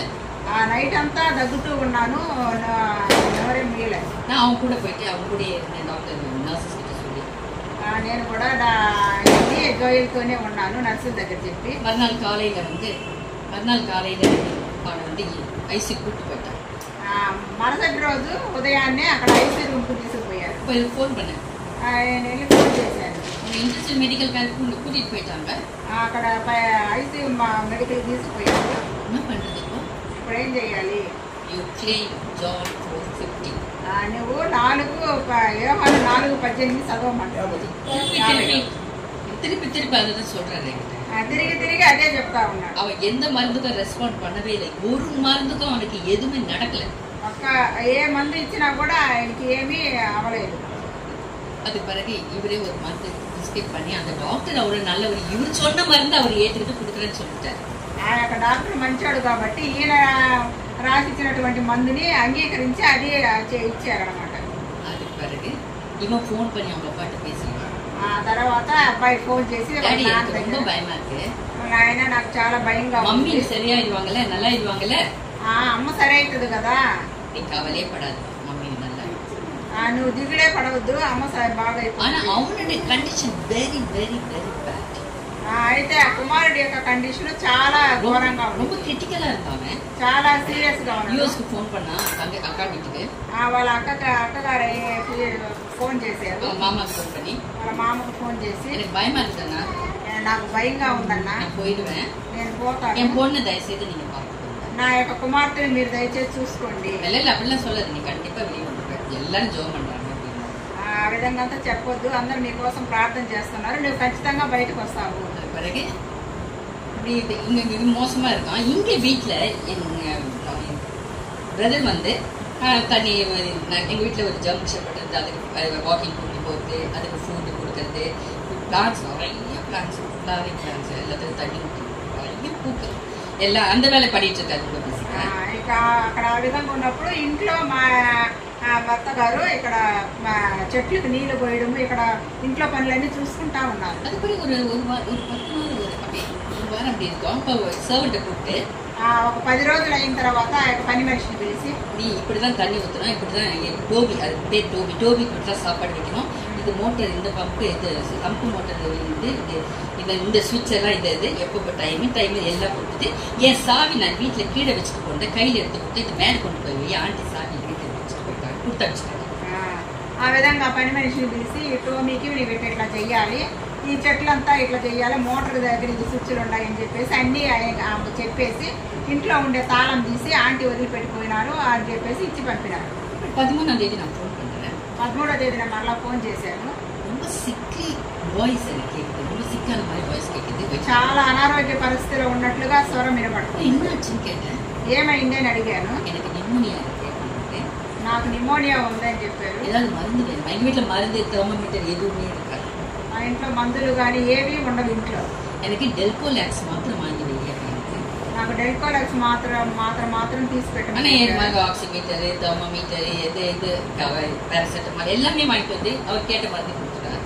అన్ని మాత్రలు తీసుకొని వచ్చి ఆయన అడిగిన మాత్ర కూడా తీసుకొచ్చి ఇచ్చాను. 14ஆம் தேதி மே மறுபடியும் அவனுக்கு ஃபோன் பண்ணுறேன். మా 14వ తేదీ మే మాసంలో మరలా ఫోన్ చేశాను. ஃபோன் பண்ணும்போது ரோசி என்னை டிஸ்டர்ப் பண்ணாத, రోజు నన్ను డిస్టర్బ్ చేయబాకని நான் చెప్పాను. வர்ஷிப் பண்ணிட்டு இருக்கேன் నేను ఆరాధన చేస్తూ ఉన్నానని చెప్పాను. சொல்லிட்டாரு. அதனால அது பண்ண நான் ஃபோனே அடிக்கிறேன். ఆ తర్వాత నేను ఆయన ఫోనే చేయలేదు. 15ஆம் தேதி என் மருமகளுக்கு நான் சொல்கிறேன், அவங்ககிட்ட போய் சொல்லு, நான் அவர்கிட்ட பேசணும் அப்படின்னு சொல்லி. 15వ తేదీ చెప్పాను, నువ్వు అంకుల్ దగ్గరికి వెళ్ళి చెప్పు, నేను మాట్లాడాలని చెప్పి అని చెప్పాను. அவள் போயிட்டு பார்த்தா அவர் யாரும் வரக்கூடாது, ஏன்னா மேலே கோவிட் இருக்குது, கோவிட் வந்துடும் அப்படின்ட்டு ஃபுல்லாக லாக் பண்ணிட்டார் கீழே எல்லாத்தையும். வெளியே வந்தாலும் மாஸ்கோட தான் வெளியே வர்றாரு, வீட்டை விட்டு வெளியே வந்தாலும் மாஸ்கோட தான் வர்றாரு. ఇంట్లో నుంచి బయటకు వస్తేనే మాస్క్తో ఉంటారు, పైన కూర్చున్నారు, కోవిడ్ ఉంది కాబట్టి ఎవరిని చేరనివ్వరు. அதனால இவர் என்ன பண்ணாரு, இதை முடிச்சுட்டு இவ போயிட்டு சொல்லணும்ட்டு ஜன்னல் வழியா கீழே போயிட்டு ஜன்னல் கிட்ட நின்று இந்த மாதிரி மம்மி பேசணும் அவங்ககிட்ட அப்படின்னு சொல்லியிருக்காங்க. ఇట్లా కోడలు వెళ్ళి ఈ విధంగా అమ్మ నీతో మాట్లాడాలంట అని చెప్పేసి ఆ కిటికీ ద్వారాగా చెప్పారు. சரி சரி அப்படின்ட்டு அது பிறகு அந்த நேரம் அவன் பைபிள் படிச்சுட்டு இருந்தாங்க. ఆ సమయంలో బైబిల్ చదువుకుంటూ ఉన్నారు. ஏன்னா 16ஆம் தேதி மே ஈவினிங் அது ஜூம் மீட்டிங்ல இவர் தான் பேசணுமா காஸ்பிள் மெசேஜ். ఎందుకంటే 16వ తేదీ సాయంత్రము జూమ్ మీటింగ్ లో గాస్పిల్ మీటింగ్ మాట్లాడారు. அப்போ இவ அது சொன்னா இந்த மாதிரி அங்கிள் நான் போய் பார்த்தேன், அவர் ரொம்ப வீக்கா இருக்காரு. అప్పుడు చెప్పారు కోడలు, అంకుల్ని వెళ్ళి చూశాను, చాలా బలహీనంగా ఉన్నారని చెప్పారు. எனக்கு வரல, நியூஸ் யூஎஸ் போயிருக்கு. నాకు రాలేదు, నేను వెళ్ళిపోయాను. அங்க பொண்ணு வீட்டுக்கு சொல்லிட்டாரு. అమ్మాయి ఇంటికి చెప్పారు. அது பிறகு மறுநாள் எங்க மருமகன் வந்து ஷாலி அவ பேரு, நீ போய் பாரு, நேற்று வீக்கெண்ட்ல சொல்ற காலையில போய் பாரு அங்கிள் எப்படி இருக்காரு போய் பாரு அப்படின்னு சொல்லியிருக்காரு. ఆ తర్వాత మా మరుసటి రోజు మా కోడలు, నువ్వు వెళ్ళి చూడు అంకుల్ని, చాలా వీక్ గా ఉండాలని చెప్పారు నేను చెప్పాను. அப்படி வந்து மறுபடியும் அதே ஜன்னல் நின்னா டாடி டாடின்னு கூப்பிட்டுருக்காரு. మరలా ఆ యొక్క జనల్ దగ్గర కిటికీ దగ్గరికి వచ్చి డాడీ డాడీని పిలిచారు. రెస్పాన్స్ ఏమీ జవాబు లేదు. சொல்லிருக்கா வீட்டுக்குள்ள போ அப்படின்னு. ఆ తర్వాత ఇంటి లోపలికి వెళ్ళు అని చెప్పారు. ஊட்டி ఇల్లు లాక్ చేసింది. சாவி கொண்டு அங்கிள் கொடுத்துட்டு போனாரு இந்த சாவி. అప్పుడు ఆ యొక్క పని మనిషి అంకుల్ తాళం ఇచ్చిపోయారని చెప్పి அதை திறந்து வீட்டுக்குள்ள போயிட்டா, பயப்படுறா போவேன், கோவிட் இருக்குது நான் அப்படி போவேன், அங்கிள் வரக்கூடாதுன்னு சொல்லியிருக்காரு. అప్పుడు భయపడతానే వెళ్ళింది, ఎందుకంటే కోవిడ్ ఉంది అంకుల్ రావద్దని చెప్పారు. నేను ఏ విధంగా மறுபடியும் వెళ్ళి போயிட்டா ரெஸ்பான்ஸ் இல்லை. మరలా పిలిచినప్పుడు కూడా బదులు లేదు. உள்ள போய் பார்த்தா లోపలికి వెళ్ళి చూస్తే 2 கையை செஸ்ட்ல வச்சுட்டு 2 చేతులు పెట్టుకొని அவர் கட்டு అక్కడ చనిపోయారు. அது பிறகு என்ன நான் வந்து ஹாஸ்பிட்டலில் இருந்தேன், ஹாஸ்பிட்டலில் நான் இருந்தேன் அட்மிட். అప్పుడు ఆ ఆంటీ గారు హాస్పిటల్లో ఉన్నారు. இவங்களுக்கெல்லாம் நியூஸ் போயிடுச்சு, అందరికీ అక్కడ వెళ్ళిపోయింది. என் பையனுக்கு யாரும் மெசேஜ் பண்ணாங்க டாடி பாஸ்ட் அப்படின்னு. మా కుమారుడికి ఎవరో మీ డాడీ వెళ్ళిపోయారని మెసేజ్ చేశారు. அவன் வந்து ஆக்சிஜன்ல இருந்தான், அவன் தான் ரொம்ப கிரிட்டிக்கலா இருக்கான், ஆக்சிஜன்ல இருக்கான். ఆయన ఎక్కువ సీరియస్ గా అక్కడ హాస్పిటల్లో ఉన్నాడు. அவனை உடனே எல்லாத்தையும் பிச்சு போட்டான். అన్ని అక్కడ లాగేశాడు. ஸோ அந்த நர்சஸ்லாம் அவனை கட்டிலோட கட்டிட்டு ఆ యొక్క నర్సులు చూసి ఆయన్ని మరలా తాడులతోటి ஒரு కట్టి 4 நர்ஸ் அவனை பெட்டை சுற்றி இருந்து கையை கொத்தி ஜோம் பண்ண ஆரம்பிச்சான். ఒక 4 సిస్టర్లు చేతులు పట్టుకొని ప్రార్థన చేయడానికి ప్రారంభించారు. அது பிறகு நான் வீட்டுக்கு வந்தேன். ఆ తర్వాత నేను ఇంటికి వచ్చాను. ஜோஷமாக்கு மெசேஜ் போயிடுச்சு. జోషమాకు అక్కడ సమాచారం పోయింది. యంగ్ మెన్ வந்தாங்க, அவங்க எல்லாரும் ப்ரிப்பேர் பண்ணிட்டாங்க, எல்லாம் செய்திருக்காங்க. యవనస్తులు అందరూ వచ్చి అన్ని రెడీ చేసి అన్ని ముగించారు. நான் வீட்டுக்கு வந்தேன். నేను ఇంటికి వచ్చాను. பாடி ஃப்ரீசர்ல இருக்கு. ఫ్రీజర్ లో బాడీ పెట్టున్నారు. இவ்வளோ சீக்கிரம் நடக்கணும்னு நான் எதிர்பார்க்கிறேன். ఇంత త్వరగా జరుగుతుందని నేను ఎదురు చూడలేదు. அந்த நேரம் கோவிட் டைம், ఆ యొక్క కోవిడ్ సమయంలో லாக்டவுன், లాక్డౌన్ பார்டர்ஸ் எல்லாம் க்ளோஸ் பண்ணியாச்சு. అన్ని బోర్డర్లు క్లోజ్ என் అయిపోయాయి. 2 டாட்டர்ஸும் வர முடியாது. మా యొక్క ఇద్దరు కుమార్తెలు రానవదు. ஒருத்தி சிங்கப்பூர், ஒருத்தி யூஎஸ்ல இருக்கா. ఒక ఆమె యూఎస్ లో, ఒక ఆమె సింగపూర్ లో ఉంది. என் பையனும் வர முடியாது, ஐசியூல போட்டாச்சு. కొడుకు అక్కడ ఐసీయూలో ఉన్నాడు, రానవదు. అని ஆண்டவர். నేను ఒంటరిగా ఉన్నాను, ప్రభు నాతో ఉన్నాడు. அது பிறகு எல்லாம் முடிஞ்ச பிறகு சரி பாடி யாருக்கும் காக்க வேண்டிய அவசியம் கிடையாது, எடுத்துடலாம் ஈவினிங் அப்படின்னு டிசைட் பண்ணியாச்சு. తర్వాత ఎవరిని ఎదురు చూడని అవసరం లేదు, సాయంత్రం లోపల తీసేద్దామని చెప్పారు. அப்போ எனக்கு சரி ஹாஸ்பிட்டலில் வந்து அதே சாரி சேஞ்ச் பண்ணலான்னு உள்ள போறேன். అప్పుడు నేను హాస్పిటల్ నుంచి వచ్చాను కాబట్టి చీర మార్చుకుందామని లోపలికి వెళ్ళాను. அப்போதான் எனக்கு ஞாபகம் வருது, எனக்கு வந்து அந்த வாய்ஸ். అప్పుడే నాకు అక్కడ జ్ఞాపకం వచ్చింది, నాతో మాట్లాడినాక ఆ స్వరం యొక్క మాట. அதே விதமா நான் செமெட்ரிக்கு போனேன். అదేవిధంగా నేను సమాధి తోటకి వెళ్ళాను. அந்த வாய்ஸ் என்ன சொல்லுதோ, நீ வர்ஷிப் பண்ணுவேன்னு சொன்னது அதை நிறைவேற்றணும் ஈவினிங். ఆ యొక్క సాయంత్రము నేను అదే విధంగా నువ్వు ఆరాధన చెయ్యాలన్న కార్యాన్ని చెప్పినప్పుడు నేను దాన్ని నెరవేర్చాను. ఆ సమయం ஜோயில் கண்டிஷன் வெரி கிரிட்டிக்கல். జోయిల్ యొక్క పరిస్థితి బాగా సీరియస్ గా ఉంది. டாக்டர்ஸ் அவங்க நெக்ஸ்ட் டே வென்டிலேட்டர்ல போடணும்னு சொல்லிட்டாங்க. మరుసటి రోజు ఆయన్ని వెంటిలేటర్ లో వెయ్యాలి. 16ஆம் தேதி அவருடைய அடக்கம், 16వ తేదీ అక్కడ భూస్థాపన కార్యము, 17ஆம் தேதி இவன் கிரிட்டிக்கல், 17వ తేదీ ఈయన సీరియస్ గా ఉన్నారు. அந்த நைட் ஆண்டர் கதறி ஆடுதாங்க. ఆ యొక్క రాత్రి నేను బాగా ఏడ్చి ప్రార్థన చేశాను. எப்படி ஆண்டரே, இதுதான் இப்போதான் நேற்று தான் இது நடந்தது, எப்படி என்னால் ஏற்றுக்க முடியல. ఎట్లా ప్రభువా, నిన్ననే ఇది జరిగింది, మరలా ఈ రోజు నేను అంగీకరించలేకపోతున్నానని చెప్పాను. அழுத போது நான் ஒரு சத்தத்தை கேட்டேன். ఏడ్చినప్పుడు ఒక శబ్దం వినపడింది. டன் டன் டன். దాన్ని நான் முடிச்சுட்டேன், நான் அது முடிச்சிட்டேன். అన్ని ముగించాను. நான் உடனே வந்து என் மருத்துவ சொல்லிட்டு நல்லா ஆயிட்டான், கூட்டிகிட்டு வந்துடுவேன் அப்படின்னு. బాగా అయిపోతుంది, మరలా తీసుకొని వస్తాను. டிஸ்சார்ஜ் போய் பார்த்தா அன்னைக்கு நல்லா ఆ రోజు బాగున్నాడు. அது பிறகு அவனை வந்து ஸ்கேன் எடுத்தாங்க. ఆ తర్వాత తీసుకెళ్లి స్కాన్ తీశారు. ஸ்கேன் எடுத்த போது அவனுடைய ரைட்ல இருந்து கம்ப்ளீட்டா போயிடுச்சு, கம்ப்ளீட்டா அது அழிஞ்சிடுச்சு. ఆ ఎడం వైపున పూర్తిగా చెడిపోయింది. லெஃப்ட்ல இருந்து 75% டேமேஜ் ஆயிடுச்சு. ఎడం ప్రక్క 75% డ్యామేజ్ అయింది. 25% லங் தான் வேலை செய்யும். 25% మాత్రమే ఆ యొక్క లంగ్స్ அதனால தான் அவனை வெண்டிலேட்டர் போட்டுன்னா அவன் பழைக்க மாட்டான்னு டிசைட் பண்ணிட்டான் டாக்டர்ஸ். ఆ విధంగా వెంటిలేటర్లు వేస్తే బ్రతకడని చెప్పి డిసైడ్ చేసినారు. அது பிறகு இவன் எழுந்து உட்காந்து பார்த்து டாக்டர்ஸ்க்குலாம் ரொம்ப ஆச்சரியமாயிடுச்சு. తర్వాత లేచి కూర్చున్న తర్వాత డాక్టర్లకు అందరికీ எப்படி இது இந்த பையன் இவ்வளவு மோசமா இருந்தா எப்படி இவன் உட்காந்துருக்கான், ఇంత మోసంగా సీరియస్ అయిన కండిషన్ లో ఉంటే ఈ అబ్బాయి ఏ విధంగా లేచి కూర్చున్నాడు. ஸ்கேன் எப்படி காட்டிது, స్కాన్ చేశారు. அதனால அவங்க வந்து ரொம்ப ஆச்சரியப்பட்டாங்க டாக்டர்ஸ். అయితే వాళ్ళు చాలా ఆశ్చర్యపోయినారు. அதுக்கு பிறகு ஒரு வாரத்துல அவனுக்கு டிஸ்சார்ஜ் ஆகி வீட்டுக்கு வந்தான். ఒక వారం అయిన తర్వాత அந்த நேரத்துல ஒரு சிலிண்டர் ஆக்சிஜன் சிலிண்டர் கூட கிடைக்காது. ఆ యొక్క సమయంలో ఆక్సిజన్ సిలిండర్ కూడా దొరకదు ఎక్కడ. பை காட்ஸ் கிரேஸ் எங்க பெரிய மருமகனுடைய பிரதர் இதை சப்ளை பண்றதுனால எங்களுக்கு 7 சிலிண்டர் கிடைச்சது. ఆ సమయంలో మా యొక్క కోడల యొక్క అన్నగారు ఈ సిలిండర్లు సప్లై చేసి పని చేస్తున్నాడు కాబట్టి మాకు 7 సిలిండర్లు దొరికినాయి. எல்லாம் வரதுக்குள்ள எல்லாம் ரெடியா வச்சுட்டேன். వచ్చి ఆయన వచ్చేదానికి ముందుగా అన్ని రెడీ చేసి పెట్టాను. வரதுக்காக வீடை வந்து டிஸ்இன்ஃபெக்ட் பண்ணோன்னு ஆட்களை கூட்டி ஃபுல்லா வீடு ஃபுல்லா க்ளீன் பண்ணி மருந்தெல்லாம் அடிக்கணும். ఇల్లంతా శుభ్రం చేయాలి కాబట్టి మనుషుల్ని పిలిచి ఇల్లంతా బాగా శుభ్రం చేయించారు. சரி அவ ரூம் போயிட்டு மருந்து அடிக்கிறாங்க. ஷர்ட்ஸ் எல்லாம் அப்படியே தொங்க வச்சிருப்பாரு, அப்படியே எல்லா ரேக்ல அப்படியே தொங்க எல்லா ஷர்ட்ஸ். అన్ని సొక్కాలు అక్కడ ర్యాక్లు ఏలాడుతూ ఉంటాయి, అవన్నీ తీశారు. அதெல்லாம் எடுத்து உள்ள வச்சிடலாம் அப்படின்ட்டு போனேன். అవన్నీ తీసి లోపల పెడదామని లోపలికి వెళ్ళాను. பார்த்தா வெறும் ஹேங்கர்ஸ் தான் இருக்கு, ஷர்ட் எல்லாம் காணும். ఒట్టి యాంకర్లే ఉన్నాయి, షర్ట్లు ఒకటి కూడా లేవు. மஸ்கிட்டோ நெட் இல்லாம தூங்க மாட்டாரு. மஸ்கிட்டோ நெட் சுருட்டி ஒரு மூலையில இருக்கு. అది అక్కడ దోమతార వచ్చి చుట్టి ఒక చోట పెట్టున్నారు. டேபிள் கிளியரா இருக்குது, ఆ టేబుల్ కూడా கிளீனா இருக்கு. శుభ్రంగా ఉంది. எப்போதும் பைபிள் இருக்கும், அவருடைய glass, magnifying glasses, spectacles, pen, அவர் வாட்டர் எல்லாமே இருக்கும். எதுவுமே இல்லை, வாட்டர் பாட்டில் எம்டியா இருக்கு. నీళ్ళ బాటిల్ ఉంటుంది, అద్దాలు, అక్కడ కావాల్సిన వస్తువులన్నీ ఉంటాయి. అయితే ఏమీ లేకుండా ఖాళీగా ఉంది. ಎಲ್ಲದಕ್ಕೆ ಕಬರ್ಡ್ ಹಚ್ಚಿ అన్ని తీసి కబోర్డ్ లో పెట్టి ఇలా మూతేశారు. మగలు తిన్న ఎప్పుడు షర్ట్ కాను మస్కిటో నెట్టి ఎదలండి ఎందుకు వచ్చారు నేను కేటాను. ఇక్కడ ఉండే వస్తువులు ఒకటి కూడా కనపడలేదు, ఎక్కడికి పోయినాయి అని చెప్పి కోడలు తెలిసి అడిగాను. అన్నకి కాలిలో నా வந்து பார்க்கும்போதே இந்த ரூமுடைய கண்டிஷன் இதுதான் இருந்தது. ఆ రోజు ఉదయాన్ని నేను వచ్చి చూసినప్పుడే ఈ రూమ్ యొక్క స్థితి ఈ విధంగా ఉన్నదని அவர் చెప్పి ஷர்ட் எப்படி கொடுத்தாவதா ஷர்ட் எடுத்து கொடுத்தாங்க அப்படின்னா சூட் கேஸ்ல வச்சிருந்தாங்க. எல்லாத்தையும் எடுத்து சுத்தி சுத்தி உள்ள வச்சு ఆ యొక్క సూట్ కేసులో ఆ బట్టలన్నీ తీసి మడిసి లోపల పెట్టుకున్నారు. அவர் சொல்லிட்டே இருப்பாங்க I'm already ready I'm ready to go. எப்பவுமே சொல்வார் நான் ரெடியா இருக்கேன், ஆண்டு எப்போ கூப்பிட்டாலும் நான் போயிருக்கேன் அப்படின்னு சொல்லுவாங்க. నేను సిద్ధంగా ఉన్నాను, ప్రభు ఎప్పుడు పిలిచినా కూడా నేను వెళ్ళిపోతానని చెప్పి అప్పుడప్పుడు చెప్తుంటారు. அவர் சொன்ன மாதிரி ரெடியா தான் இருப்பாங்க.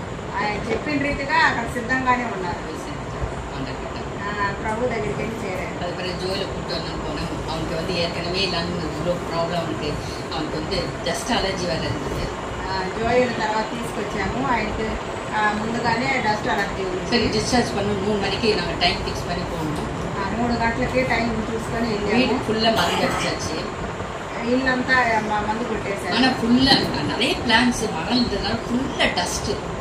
ఎక్కువ చెట్లు ఉన్న దాన్ని బట్టి ఎక్కువ డస్ట్ చేరింది. பிறகு சும்மா உட்காந்துருந்தேன். திடீர்னு ஒரு மழை வந்தது பாருங்க. 1 மணி நேரம் அந்த மழை பெஞ்சதுங்க 3லேருந்து 4 வரைக்கும். అక్కడ కూర్చొని ఉన్నాను.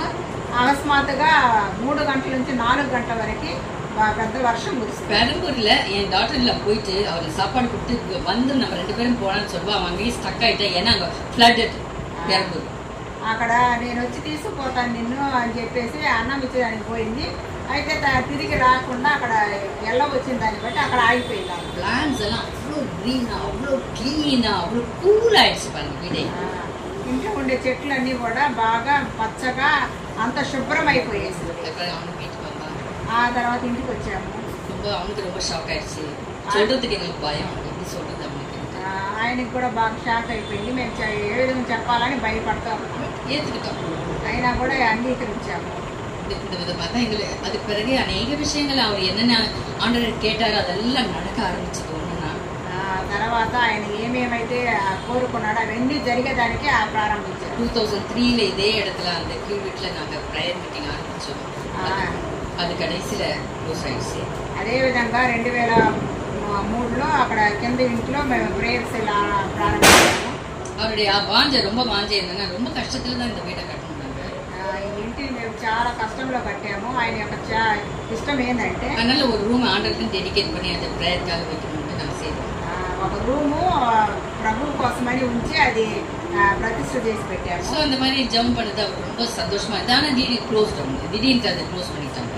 ఆ విధంగా ప్రారంభించాము. అయితే అది అకస్మాత్తుగా మూయబడింది. ஆனால் அவர் போன பிறகும் అయితే ఆయన పోయిన తర్వాత ஆண்டவருக்கு வாஞ்சை நினைக்கிறார். ఆయన యొక్క ఆశను ప్రభు నెరవేర్చాడు. தேவன் உண்மை ఆ దేవుడు నమ్మదగిన அவர் சொன்னதை கண்டிப்பா செய்து முடிப்பார். ఆయన చెప్పింది ఖచ్చితంగా చేసి ముగిస్తారు. அதான் అదే దేవుడు. அதனால எங்க குடும்பத்துக்காக ஜெபம் பண்ணிக்கங்க. అందువల్ల మా కుటుంబం కోసం ప్రార్థన ஆண்டவர் చేయండి. அற்புதமா எங்களை நடத்துறாரு ஒவ்வொரு காரியத்திலையும். ఒక్కొక్క కార్యంలోనూ ప్రభు మమ్మల్ని అద్భుతంగా கைவிடவே இல்லை ஆண்டவர், எங்களை கைவிடவே இல்லை. ஒவ்வொரு காரியத்திலும் நடத்துறாரு. దేవుడు మమ్మల్ని చెయ్యి వదలకుండా ప్రతి కార్యంలో నడిపిస్తూ எங்க వస్తున్నాడు. 3 பிள்ளைகளுக்காக ஜெபம் பண்ணிக்கங்க. మా యొక్క 3 బిడ్డల కోసం ప్రార్థన చేయండి. அது பிறகு நாங்க இப்போ வந்து அகாபி சர்ச்சுக்கு தான் போறோம். வெர்ஜீனியா யூஎஸ்ல. యుఎస్ లో మేము అక్కడ చర్చికి వెళ్తున్నాము. அங்க பிரதர் பெஞ்சமின் கூட தெரியுமா? அதாவது சதீஷ் బ్రదర్ వాళ్ళ చర్చికి అకాబి చర్చికి యుఎస్ లో వెళ్తున్నారు. ஸோ அந்த பிலீவர்ஸ்க்காகவும் அந்த சர்ச்சுக்காக அவருக்கு அவருடைய ஊழியத்துக்காகவும் ఆయన సేవ కోసము అక్కడ ఉండే విశ్వాసుల కోసము ఆ సంఘం కోసం కూడా మీరు కూడా ప్రార్థన చేయండి. எங்கள் குடும்பத்தையும் வேலையில் நீங்கள் மறக்க మా కుటుంబాన్ని కూడా మీ యొక్క కుటుంబ ప్రార్థనలో మరవకుండా చేయండి. ప్రభు నామానికి స్తోత్రం.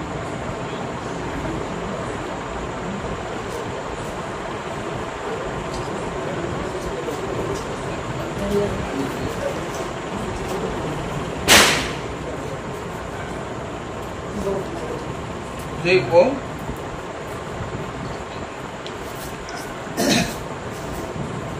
எல்லா துதிக்கும் ஸ்தோத்திரக்கும் பாத்திரமுறை முற்றுகைக்கு ஸ்தோத்திரம் கர்த்தாவே. உங்களுடைய பிள்ளைகளை தெரிந்து கொண்டு உலக தோற்றம் முன்பாகவே கத்தருக்குள்ளாக தெரிந்து கொண்டு நாள் சங்கல்ப பிரகாரமாக நீ அழைத்த நோக்கத்துக்காக ஸ்தோத்திரம். அருமையான டாக்டர் கோபாலா சந்த் கத்தவை தியாகத்துக்காகவும் ஊழியத்துக்காக ஸ்தோத்திரம். மற்றவர்கள் சபையும் கத்தவை அவர் போன இடத்துலெல்லாம் கத்தல் சாட்சிகளாக கத்தரை வார்த்தைகள் கண்டிஷனாக சொல்லி ஜனங்களை வழிநடத்துன்னு சொல்லி எவ்வளோ பிரயாசப்பட்டு கத்தவை செய்தெல்லாம் எல்லா சபையிலும் செய்து அது கண்டிப்பாக கண்டிஷனாக கத்தோடைய வார்த்தைகளை போதிக்க சகோதரனுடைய வாழ்க்கையிலே அவருடைய விட்னஸ்க்காக ஸ்தோத்திரத்தாவே நீ தெரிந்து கொண்டு உடைய நல்ல மணியாக தெரிந்து கொண்டு மற்ற அநேகர்கள் பிரயோஜனமாக அநேகரை பலப்படுத்துவதாக நீ தீர்வு செய்திருக்காக அதனால் நாட்டுக்காக தெரிஞ்சுக்கத்தாவே சகோதரியும் கண்ணில் பார்த்து நேசித்து கொண்டு 3 பிள்ளைகளுக்காக ஜெபிக்கிறோம். அவருடைய ஊழியர்களுக்காக ஸ்தோத்திக்கிறோம். பிள்ளைகளுக்காகவே அவங்க பாதையில் கண்டிச்சு இருக்கும்போது இதை பாதுகாத்துக்கொள்ளும். மகனுக்காக ஜெபிக்கிறோம், பாதுகாத்துக்கொள்ளும். அதிகமான கோவிட் நேரங்களில் மற்ற நைவரும் ஹாஸ்பிட்டலுக்கு நேரத்தில் மற்ற பிள்ளையை குறித்த காலத்தில் அழைப்பு கத்தாவே அவர் வாஞ்சிக்கா ஸ்தோத்திரம். கத்தடைய வீடு அது 2003 ஆரம்பித்த வீடானது அதை திரும்பி கதவை மூடப்பட்டது நிலைமையில் காணப்படும் போதும் மறுபடியும் கத்தவை இருந்த போதிலும் கத்தரை கண்டு ஒரு ரூம் ஆயத்தப்படுத்தவேன்னு சொல்லி நேரலை அதை திறந்து கொடுப்பதாக வாஞ்சித்தார். அதே விதமாக கத்த உண்மையுள்ளவராக தெரிவித்தார். மனுஷனுடைய ஆலோசனையும் கத்தவை சங்கீதம் 20 நாள் பிரகாரமாக அதை நீ நிறைவேற்றக்கூடிய தேவனாக ஸ்தோத்திரத்தாவே இந்நேரில் கூட இந்த பகுதியில் இந்த ஊழியர் நடக்க கீழ்சன் கஸ்தோத்திரம். இந்த தியாக ஜனங்கள் எல்லாரும் ரட்சிக்கப்பட வேண்டும். இந்த பகுதி முழுவதும் கத்த வரைக்கும் ஆயத்தப்பட வேண்டும். அருமையானவர்கள் நல்லா ஆதரித்தாரும் கத்தை பொறுப்பு கதை அந்த ஊரில் இருக்கும்போது இருக்கிற இடத்துல கத்தை அந்த ஊர்களுக்காகவும் அங்கே இருக்கிற விசுவாசிகளும் குடும்பங்களுக்காகவும் ஜெபிக்கிறோம். தேவையான சொல்லித்தரலும் ஆசிரியர் தரலாம் கதை மக்கா பேசிக்காக ஜெபிக்கிறோம். அது மாதிரி அவங்க ஊழியக்காக கதை சதீஷ்காக ஜெபிக்கிறோம். மனைவி பிள்ளைகளுக்காகவும் சபையாருக்காக ஜெபிக்கிறோம். கத்தை இங்கே இருக்கிற கதை சூழல் கதை இருக்கிற ஆணிப்பூர் இருக்கிற சபைக்காக ஜெபிக்கிறோம். அந்த சபையின் ஊழியத்துக்காக சொன்னதாக கதை சகோதரர் சதீஷ்குமார் ஊழியர் ஆசிரியர் பாதுகாத்துக்கொள்ளும். அகாபி சபையும் மூலமாக அதை தொடர்ந்து அநேக பிரான்ச்சஸ் விரும்புகிறவர்களாக ஜீவித்தார் நான் மேம்படுத்திக்கொள்ளும். கதை சபைக்காக ஸ்தோத்திரம் பிரேசர் மூலமாக ஒரு நாட்களில் கத்தை தொடர்ந்து அநேகர் பங்கு பெற்று கதை இந்த சபையானது கத்தோட ஒதுக்கி போன்ற ஆய்ச்சிப்பட திருவிழார் சகாயம் செய்யும். நம்முடைய கிருமிசேனுக்காக ஸ்தோத்திரம் கத்தாவே ஆண்டிக ஸ்தோத்திரம் சாட்சிக்காக ஸ்தோத்திக்கிறோம். சாட்சி ஜீவனோட சாட்சியாக கொடுப்பதாக தெரிந்து கொள்வதற்காக ஸ்தோத்திரம் கத்தாவே இந்நாளில் சாட்சி கேட்க இந்த ஆன்லைன் மூலம் கேட்க யாவரும் கத்தை இப்பேற்பட்ட உண்மையுள்ள சாட்சியை கேட்டு மனம் திரும்பி அநேகர்கள் கத்தோட ஒதுக்க ஆய்ச்சிப்பட திருவித்தார்கள். அந்த விதமாக வாக்குத்தங்களை கிளைம் பண்ணி கேட்க ஜெபிக்க கற்றுக் கொடுக்கிறார்களோ அவ்விதமாக நாங்களும் கத்தை என்ன நேரத்திலும் கத்தை வாக்குத்தங்களை கிளைம் பண்ணி ஜெபித்து கத்தை இந்த பேசுகிற மூலமாக அநேகாரம் பெற்றுக்கொள்ள கிருவித்தார்கள். நான் மேம்படுத்திக்கொள்ளும் நம்முடைய திரும்பி சேர்ந்து காசோத்த கத்தாவே தொடர்ந்து ஆசிரியர்களும் அதை நாங்கள் நேரம் கூட அது கொஞ்சம் நேரம் கத்தல் சமூகத்தை ஜெபிக்கிறதாக அதை யோகித்த சகாயம் செய்வது லட்சுமி இயேசுவாங்க படுத்துதாவே.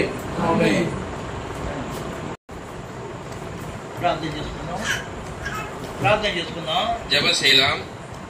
అందరూ కళ్ళు ఉంచి కళ్ళు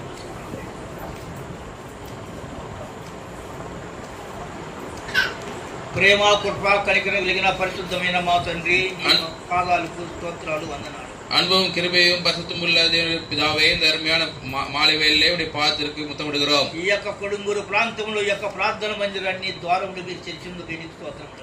ஆண்டவரே இந்த கொடுங்கு பகுதியிலே இங்கே பிரேயர் செல்லை நீர் நடத்த ஆண்டவரே வழிகளை திறந்ததுக்காக நன்றி செலுத்துகிறோம். నేను ఉన్నవాడను అనువాడను జీవించేవాడను நான் இருக்கிறவராகவே இருக்கிறேன் என்று சொல்ல தேவன். సదాకాలం మీతో ఉన్నాను వాగ్దానం చేసినందుకు స్తోత్రాలు. இதோ சதா காலங்களும் உங்களோடு இருக்கிறேன் என்று சொல்ல தேவன். జరుగుతున్న కార్యక్రమాన్ని కూడా మీరు నడిపిస్తున్నందుకు నీకు స్తోత్రాలు. எல்லா விதமான ஊழியங்களை இந்த பகுதியில் நடத்தி வருவதற்காக స్తోత్రం. తండ్రి యొక్క సందర్భంలో ఒక సాక్ష్యాన్ని కూడా నేను పంచుకోవడానికి మీ కృప బట్టి నీకు స్తోత్రాలు. இந்த பகுதியிலே கர்த்தாவே மாலை நேரத்திலே நம்முடைய சாட்சியை கூட பகிர்ந்து கொள்ள கர்த்தர் உதவி செய்ததற்காக స్తోత్రం. అనేకమైన కార్యాలు ప్రజల మధ్యలో మీరు బయలుపరుచుకుంటున్నారు.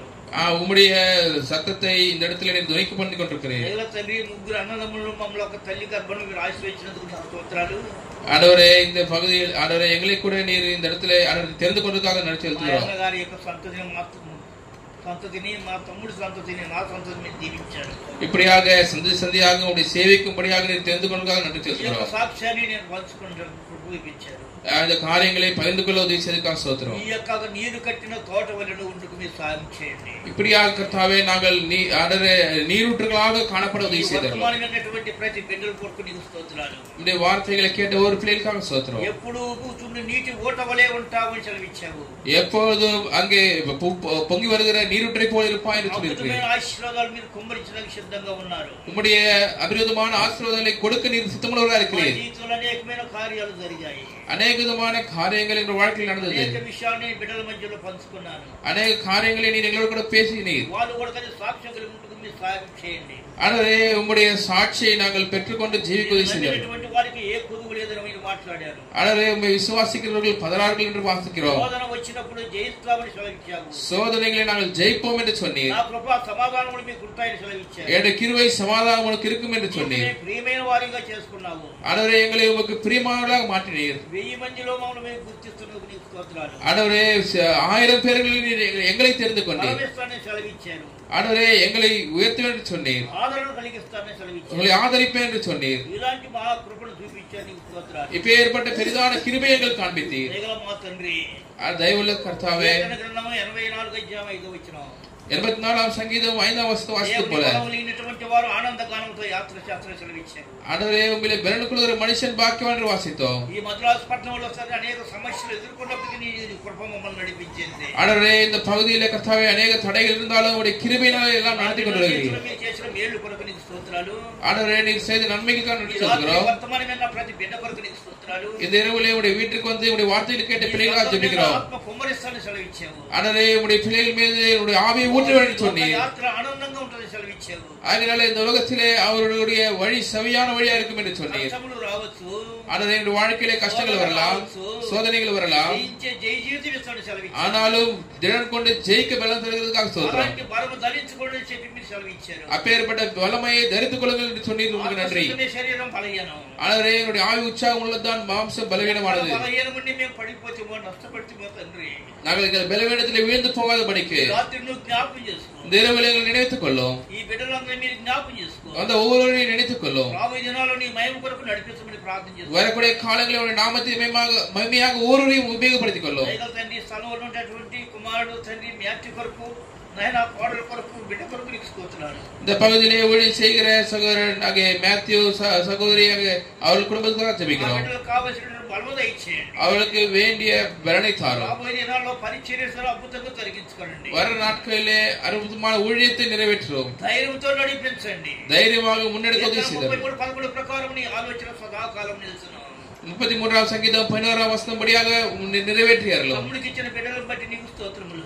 அங்கே பெஞ்சமின் அவர்களுக்கு குடும்பத்துக்காக ஜெபிக்கிறோம். నాకు ఇచ్చిన బిడ్డలను బట్టి నీకు స్తోత్రాలు. இப்படியாக என்னுடைய குடும்பத்துக்காக ஜெபிக்கிறோம். ప్రాంతమంతా కూడా తండ్రి మీరు సాక్షిని కాపాడుకుందరు కాక నేను ప్రార్థన చేస్తున్నాను. இந்த பகுதியில் எல்லாற்றிலும் கூட அநேகரை தெரிந்து கொள்ள உதவி செய்தார்கள். దేవ సమాధానం మాకు దయచేయండి. தேவனுடைய சமாதானத்தோடு கூட நடத்தும். ఉగ్రత నుంచి తప్పించండి. வரப்போகிற கோபாக்கினைக்கு தப்பித்துக் கொள்ள உதவி செய்தார்கள். బలవంతులమై శత్రుని ఎదుర్కొంటూ సాయం చేయండి. பலனடைந்து சத்துருவை எதிர்த்து ஊழியம் செய்ய உதவி செய்தார்கள். 2:13 ప్రకారం ప్రాకారములు పడగొట్టబడి ముందుగా పోతున్నాడు. மீகா 2:13 படியாக தடைகளை அகற்றுகிறவர் தாமே உங்களுக்கு முன்பாக செல்கிறார் என்று சொல்லி வாசிக்கிறோம். ஆண்டவரே அப்பேற்பட்ட காரியங்களை நிறைவேற்றியார்கள். విడుదల చేసేదానికి సమర్థుడివి. எங்களுடைய வாழ்க்கையில வருகிற தடைகளை தகர்த்துகிற தேவன். పూర్ణ శాంతి ఇచ్చే దేవుడిగా ఉన్నావు. உம்மை உறுதியாய் பற்றிக் கொண்ட மனதை உடையவனுக்கு நீர் பூர்ண சமாதானத்தை காத்துக்கொள்கிறீர். బలములో నడిపించమని ప్రార్థన చేస్తున్నాను. ஆண்டவரே உம்முடைய பலனிலே நடத்தறலும். ప్రభు రాకడ సమీపిస్తున్నది. ஆண்டவரே உம்முடைய வருகை துரிதமா இருக்கிறது. సంఘములో ఉన్న నన్ను మమ్మల్ని విశుద్ధపరచండి. சபையில் இருக்கிற ஒவ்வொரு பிள்ளைகளையும் நீர் ஆயத்தப்படுத்தும். విశుద్ధపరచండి. உம்முடைய வருகைக்காக எங்களை ஆயத்தப்படுத்தும். నీ మహిమ రాజ్యంలో జ్ఞాపకం చేసుకునండి. உம்முடைய மகிமை ராஜ்யத்திலே நினைவு கொள்ளும். బలహీనులను క్షమించు నా తండ్రి. ஆண்டவரே நாங்கள் பலவீனமானவர்களை மன்னியும். ఏకకుమారుడు యేసుక్రీస్తు వారు శిలువ రక్తధారలు మమ్మల్ని విమోచించినందుకే నీకు స్తోత్రం. ஆண்டவரே உம்முடைய ஒரே பேரான குமாரனுடைய சிலுவையில் எங்களுக்காக ரத்தத்துக்காக நன்றி சொல்கிறோம். మీరు చూపించిన ప్రేమ కొరకు స్తోత్రం. ஆண்டவரே நீர் எங்களுக்கு காண்பித்த அன்புக்காக நன்றி சொல்கிறோம். కలిగించండి. ஆண்டவரே அந்த அன்பை நாங்கள் ருசிப்பார் உதவி செய்கிறோம். గొప్ప మేలు కొరకు నీకు స్తోత్రాలు. நீர் செய்த நன்மைக்காக நன்றி செலுத்துகிறோம். మేలు కొరకు ఎదురు చూస్తూ ఉంటున్నాం. செய்ய போகிற நன்மைக்காக நன்றி செலுத்துகிறோம். సహాయం చేయండి. எங்களுக்கு உதவி செய்தரலோ. అద్భుతమైన కార్యాలు రుజువుపరచండి. உம்முடைய அற்புதமான காரியங்களை நிறைவேற்றியரலோ. సాక్ష్యాన్ని బలపరచండి. ஆண்டவரே இந்த சாட்சியை பலப்படுத்தும். వచ్చిన ప్రతి బిడ్డను బట్టి నీకు స్తోత్రం. வந்த ஒவ்வொரு பிள்ளைகளுக்கும் ஜெபிக்கிறோம். రాబోయే దినాల్లో ఆశీర్వాదం మెండుగా దాన్ని కప్పుమరించమని ప్రార్థన చేస్తున్నాం. அவர் வந்த ஒவ்வொருவரையும் ஆசீர்வாதம் அனுப்ப முடியாது ஜெபிக்கிறோம். నామం కొరకు ముద్రించమని ప్రార్థన చేస్తున్నాం. தேவனுடைய நாமத்திற்காக ஒவ்வொரு பிள்ளைகளையும் முத்திரை போட்டு நீர் உபயோகப்படுத்திக் கொள்ளும். చేసిన మేలు కొరకు నీకు స్తోత్రం. நீர் செய்த நன்மைகளை செலுத்துகிறோம். సమస్తం నీ దయగల చెవులు సమర్పించుకుంటున్నాను. எல்லாவற்றையும் அன்பின் கரத்தில் ஒப்புக்கொள்கிறோம். రాబోయే దినాల్లో జరగబోయే సేవను కూడా నీ చేతులకు సమర్పిస్తున్నాను. இங்கே வரக்கூடிய நாட்களில் நடக்கிற ஊழியத்தை உடைய கரத்தில் ஒப்புக்கொள்கிறோம். దాసులను బలవంతులుగా నడిపించమని ప్రార్థన చేస్తున్నాను. உடைய செய்கிற பிள்ளைகளை பலப்படுத்தி நடத்தியறோம். సమస్త జ్ఞానం దేవుని సమాధానం. எல்லா ஞானத்துக்கும் மேலான தேவ சமாதானம் ఇప్పుడు ఎల్లప్పుడూ సమాప్తి వరకు సదాకాలం మనకు తోడై இப்பொழுது எப்பொழுது எங்களோடு கூட வழிநடத்த கூட ஜெபிக்கிறோம். సమస్తమైన మేలు కొరకు నీకు స్తోత్రం. எல்லா விதமான நன்மைகளுக்காக நன்றி செலுத்தி துதிக்கிறோம். మహిమ ప్రభావాలు నీకు చెల్లిస్తున్నాను. துதி கன மகிமை யாவற்றையும் செலுத்துகிறோம். ప్రార్థన మా ప్రభువును మా రక్షకుడైన యేసుక్రీస్తు వారి పరిశుద్ధమైన నామములో స్తుతించి ప్రార్థించి అడుగుతున్నాను తండ్రి. இந்த ஜெபத்தை எங்கள் கர்த்தரும் ரட்சகருமாகிய இயேசு கிறிஸ்துவின் ஏற்பட்ட நாமத்திலே உமக்கு ஒருவருக்கே எடுக்கிறோம் ஜீவனுள்ள தகப்பனே. ఆమేన్. ஆமென். నా ప్రాణమా యెహోవాను సన్నిధించుము. నా நாமத்தை ஸ்தோத்திரி. என் ஆத்துமாவே கர்த்தரை ஸ்தோத்திரி. கர்த்தர் செய்த சகலகாரியங்களையும் மறவாது. ఆమేన్. ప్రభువైన యేసుక్రీస్తు వారి కృపయు దేవుని ప్రేమయు పరిశుద్ధాత్మ యొక్క సహవాసం కూడి ఉన్న మనకును సర్వలోకంలో పరిశుద్ధులను ప్రభు రాకడ వరకు సదాకాలము తోడయుండి కాపాడును గాక. ఆమేన్. Praise the lord. ప్రతి చోట నీ సాక్షిగా ప్రభువా